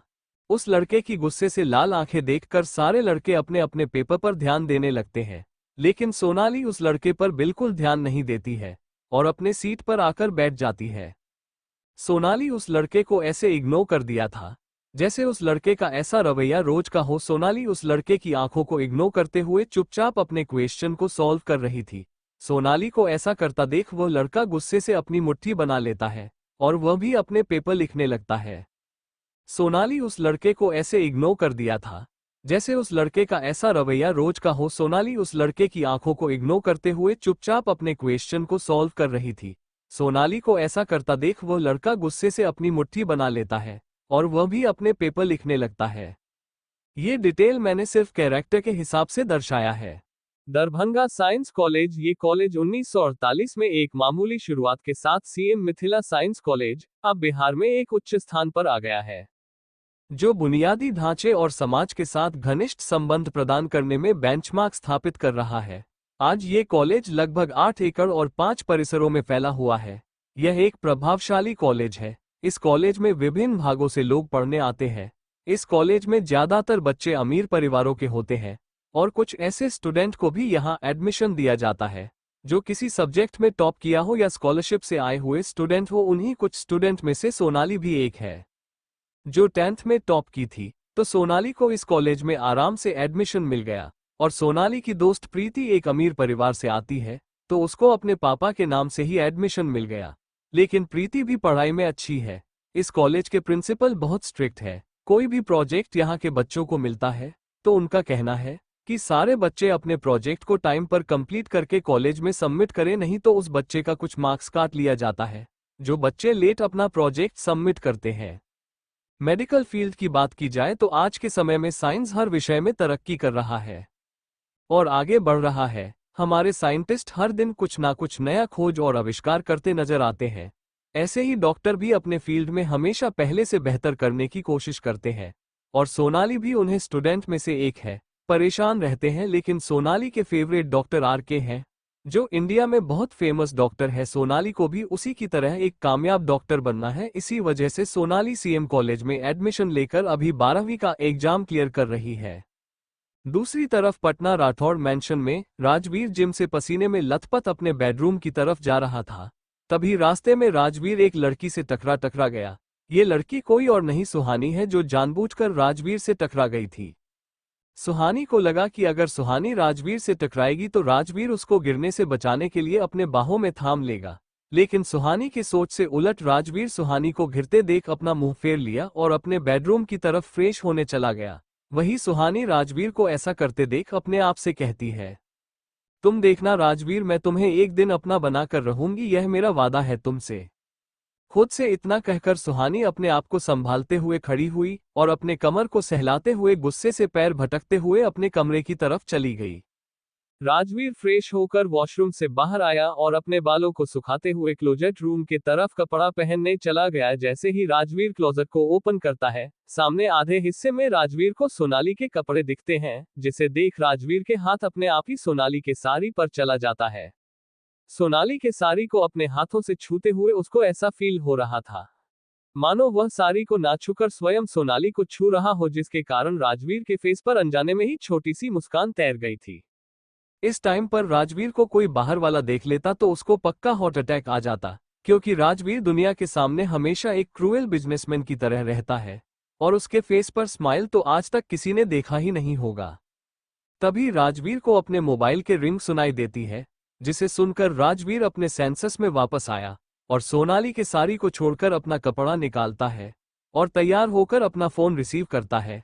फोन रिसीव करते ही उधर से राहुल कहता है, बॉस, मैंने दिल्ली जाने के लिए सारी तैयारी कर ली है, आप जब चाहो तब दिल्ली के लिए निकल सकते हैं। दरअसल राजवीर रात में जब दिल्ली वाले ब्रांच के बारे में इंफॉर्मेशन निकाल रहा था, तभी वो राहुल को कॉल करके दिल्ली जाने की तैयारी करने के लिए बोल दिया था। राहुल की पूरी बात सुनकर राजवीर उसको कहता है, ठीक है, तुम मुझे 10 मिनट बाद राठौर मैंशन के बाहर मिलो।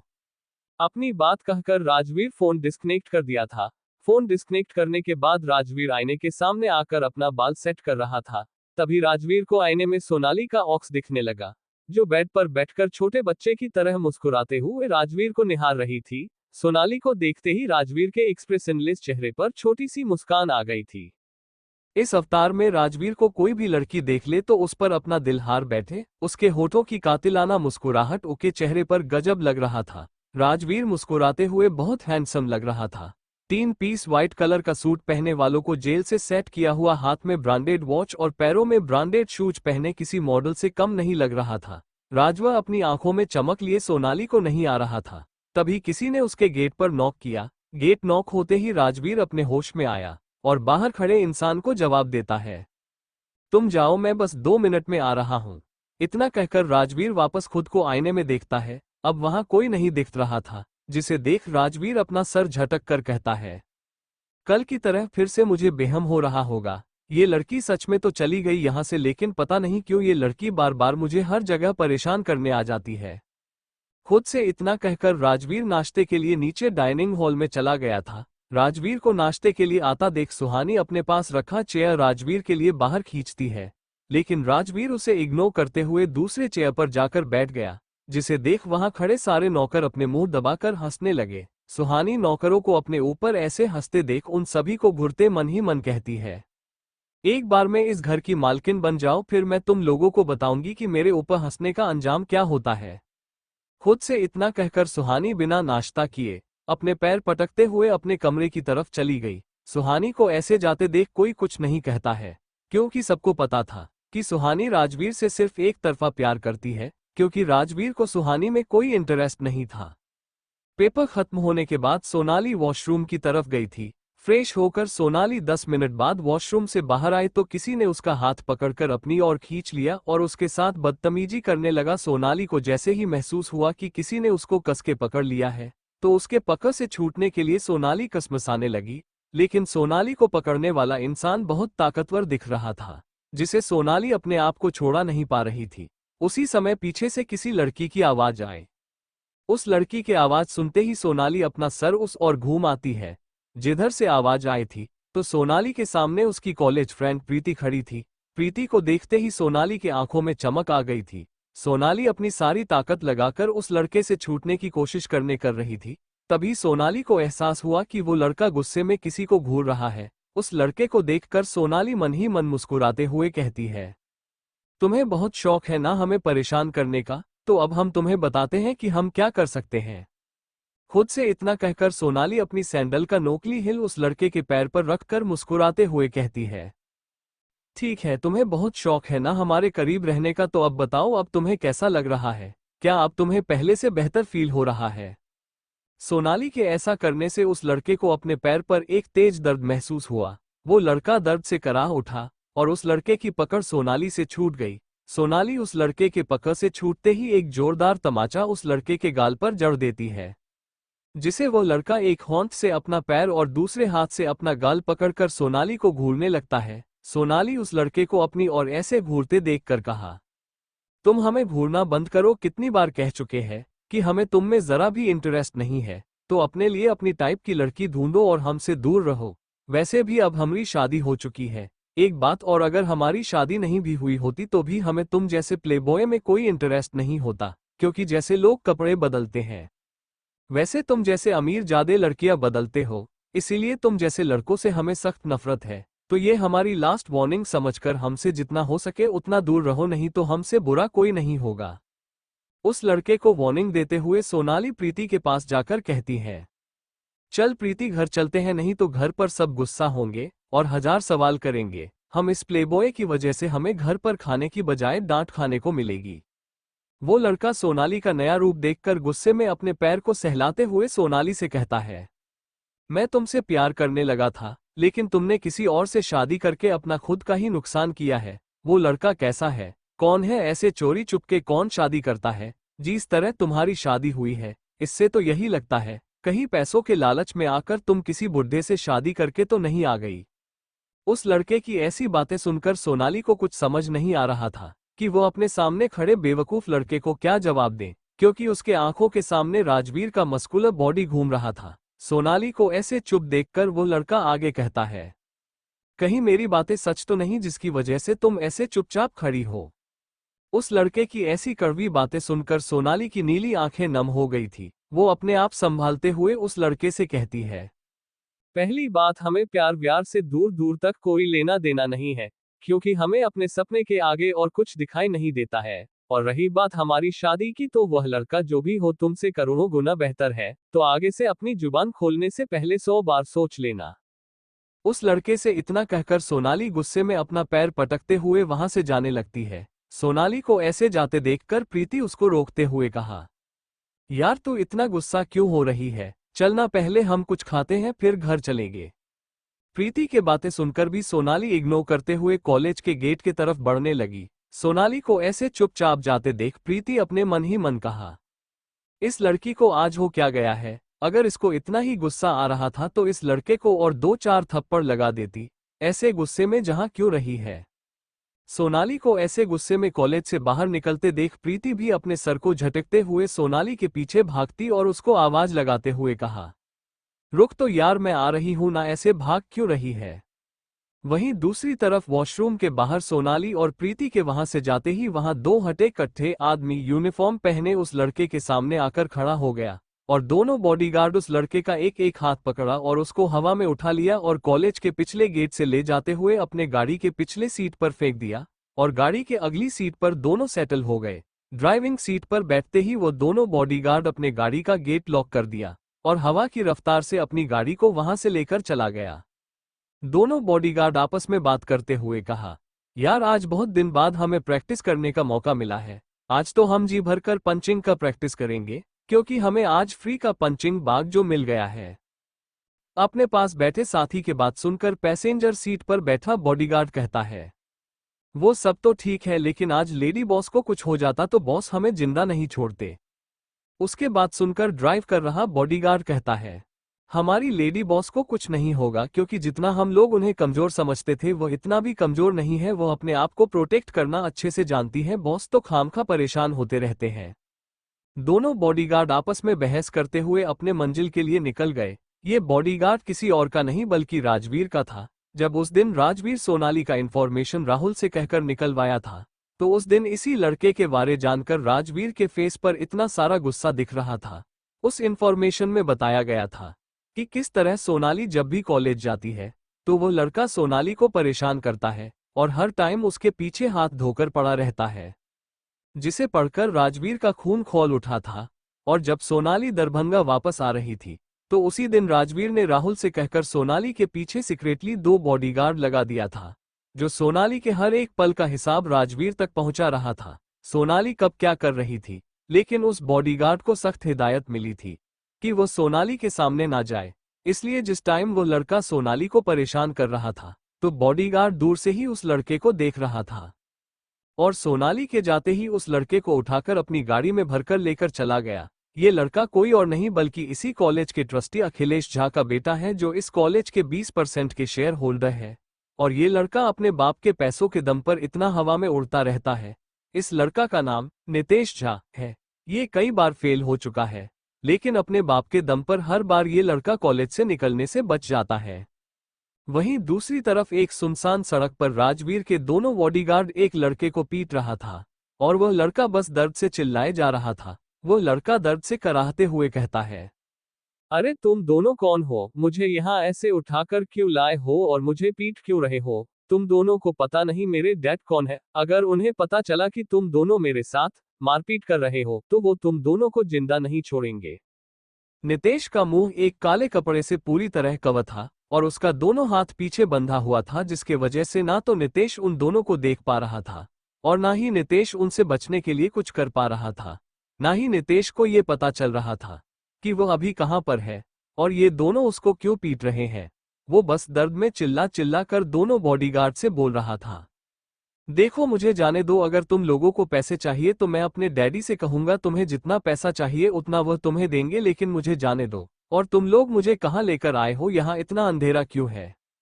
नितेश के इतने सारे बकवास सुनकर दोनों बॉडीगार्ड उसको जवाब में कहा, तुम कौन हो और तुम्हारे पापा कौन है? उससे हमें कोई लेना देना नहीं है। तुम्हारे पापा तो तब कुछ करेंगे ना जब उनको पता चलेगा कि तुम्हें किसने पीटा है, और हम लोग कौन है पता लगा सकते हो तो लगा लो। नितेश से इतना कहकर दोनों बॉडीगार्ड उसको ऐसे ही आधमारा छोड़कर अपनी गाड़ी लेकर निकल गया। दूर जाती हुई गाड़ी की आवाज सुनकर नितेश अपने हाथ की रस्सी धीरे धीरे खोलता है और दर्द से तड़पते हुए अपने डैड को फोन लगाकर अभी तक जो भी उसके साथ हुआ था सारी बातें बता देता है। अपने बेटे के साथ इतना सब हो जाने पर इसके डैड उसे भरोसा दिलाते हुए कहा, तुम टेंशन मत लो, मैं गाड़ी भेजता हूं, तुम पहले हॉस्पिटल जाओ और अपना अच्छे से इलाज करवाओ। फिर कुछ सोचकर अपने बेटे को डांटते हुए कहा, तुम्हें शर्म नहीं आई? इतना हटा कट्ठा होकर भी दूसरे से पिट गया मन तो कर रहा है। अभी वहां आकर मैं भी तुम्हारी धुलाई कर दूं। मैंने हमेशा सिखाया है कभी किसी से पिटकर मत आना, लेकिन तुम तो मेरी नाक कटवाने पर तुले हुए हो। अपने बेटे का फोन डिस्कनेक्ट करने के बाद अपने पास खड़े आदमी से कहता है, तुम लोग पता लगाओ कि दरभंगा में किसकी इतनी हिम्मत हुई जो दिन दहाड़े मेरे बेटे को मारने की हिम्मत की है। उसको मैं छोड़ूंगा नहीं, एक बार मिल जाए मैं उसको जिंदा जमीन में गिरवा दूंगा।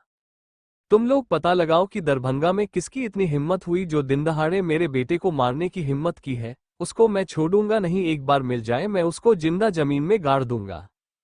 पटना राठौड़ मेंशन राजवीर ब्रेकफास्ट करके दिल्ली के लिए निकल चुका था। वही सपना भाभी भी दोनों बच्चों को तैयार करके ड्राइवर के साथ स्कूल भेज चुकी थी और अमित अपने कॉलेज जा चुका था। लेकिन सुहानी अभी भी अपने कमरे में गुस्से से बैठे अपने मोबाइल में किसी को मैसेज भेज रही थी और ऐसा करते हुए उसके फेस पर एक कुटिल मुस्कान था, जिससे कि कोई देखे कर अंदाजा लगा सकता था कि यह लड़की कुछ ना कुछ बड़ा प्लान कर रही है। आज राघव जी भी जल्दी ही अपने ऑफिस के लिए निकल चुके थे और विक्रम जी अपने कमरे में बैठकर कोई बुक पढ़ रहे थे और सपना भाभी सारे नौकरों को साफ सफाई करने की हिदायत देते हुए कहा, तुम लोगों को अच्छे से पता है राजवीर भाई को गंदगी बिल्कुल नहीं पसंद, तो तुम लोग अपना काम ध्यान से करो।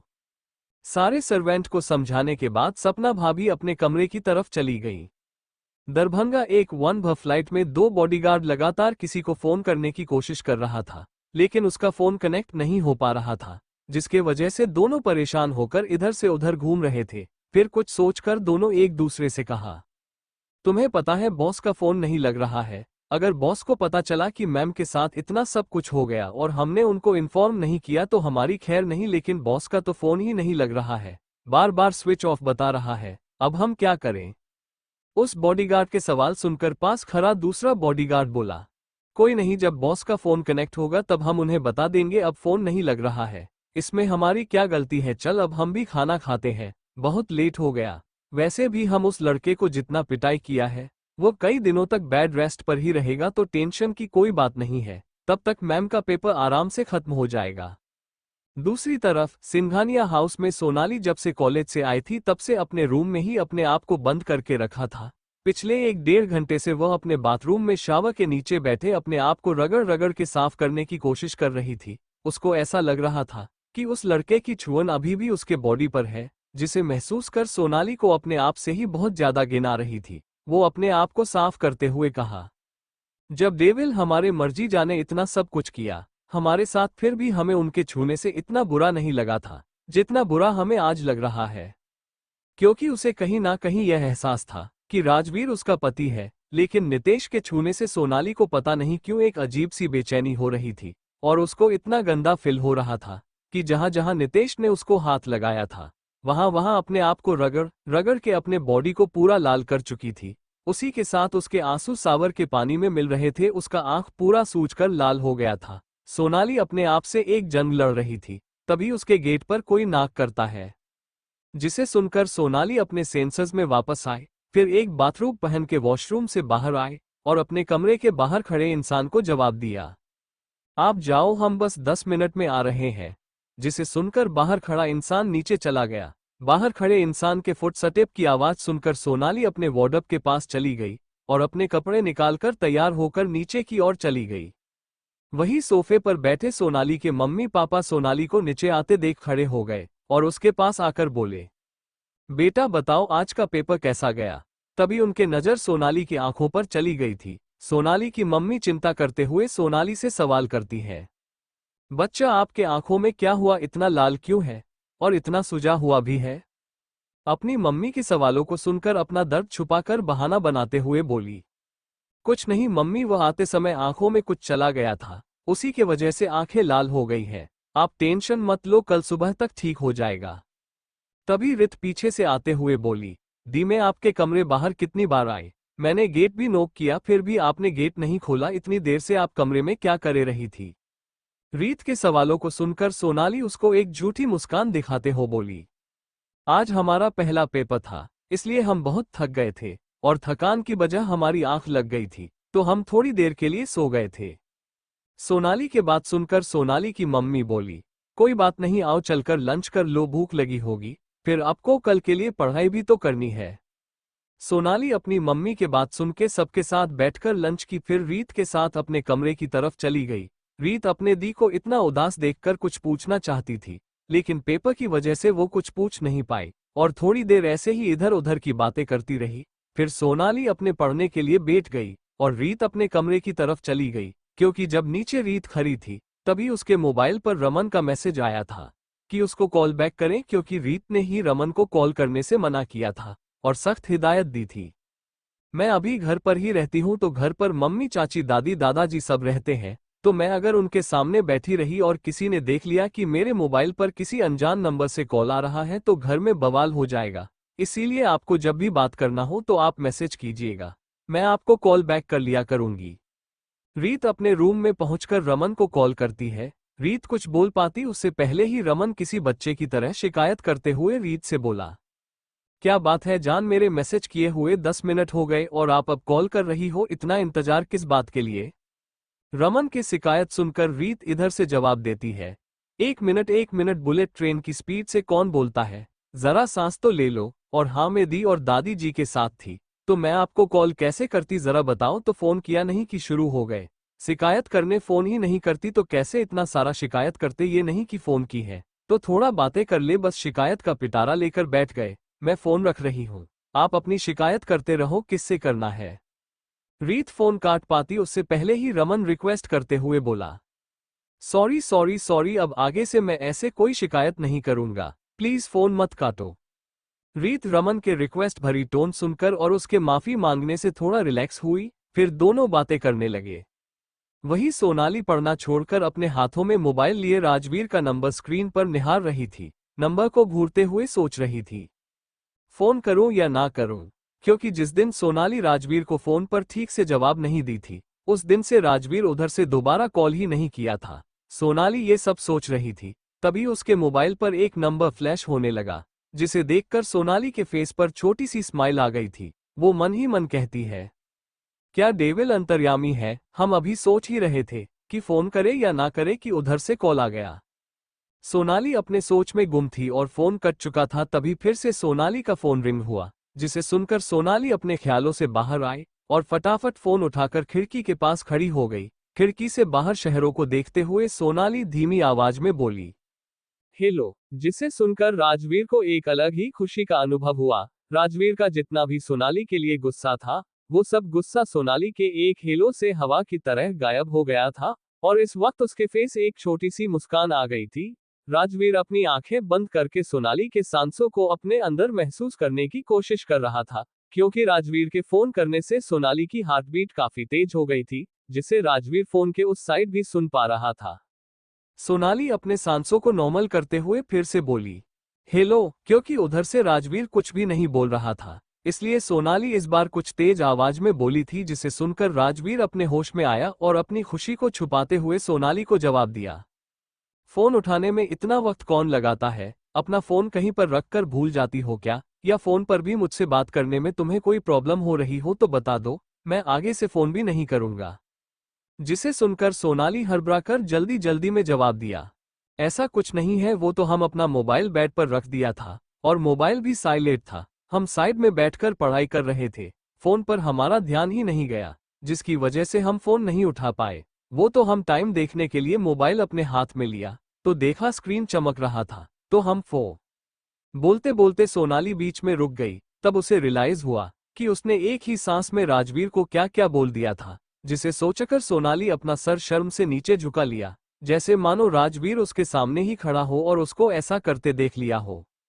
वहीं फोन के दूसरी तरफ राजवीर सोनाली को एक ही सांस में सब एक्सप्लेन करते देख मन ही मन बहुत खुश हो गया था, लेकिन अपने बातों से जाहिर नहीं होने दिया कि उसके ऐसे जवाब सुनकर वो इस समय कितना खुश है। फिर राजवीर अपना सर झटककर सोनाली को जवाब देता है, अच्छा ऐसा है क्या? सच में? तो मैं आगे से फिर से तुम्हें कॉल कर सकता हूँ।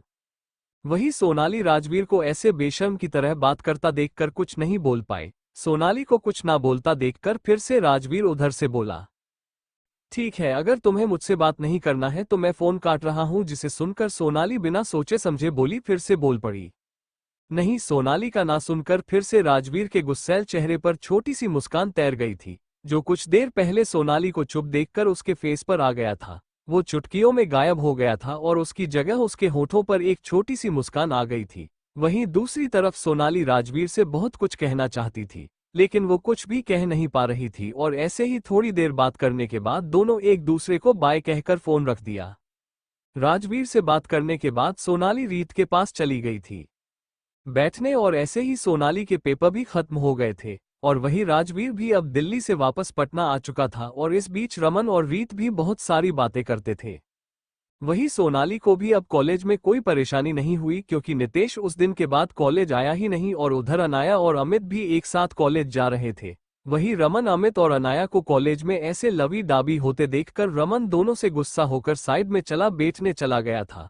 उसको ऐसा लगता था कि वो यहाँ पर अकेले हैं, इसलिए वो दोनों जानबूझकर उसको चिढ़ाने के लिए ऐसा कर रहे थे। ऐसे ही 15 दिन कब बीत गए किसी को पता ही नहीं चला और फाइनली फेयरवेल पार्टी का दिन भी आ गया। आज कॉलेज में सीनियर और जूनियर के लिए पार्टी रखा गया था। सीनियर के लिए पेपर खत्म होने की खुशी में और जूनियर के लिए वेलकम पार्टी, दोनों साथ में प्रिंसिपल सर पार्टी दे रहे थे, जिससे सारे बच्चे बहुत खुश थे, क्योंकि इतने दिनों से पेपर की वजह से सबको बहुत टेंशन हो रहा था। फाइनल पेपर खत्म होने के बाद थोड़ा माइंड फ्रेश हो जाए। क्या फिर से सोनाली पड़ेगी किसी मुसीबत में? Thank you for listening. मुझे उम्मीद है आपको ये स्टोरी पसंद आई होगी। अगर आपको पसंद आई है तो प्लीज़ लाइक और कमेंट करना ना भूलें और मोर स्टोरीज के लिए सब्सक्राइब करें। मिलते हैं नेक्स्ट वीडियो में।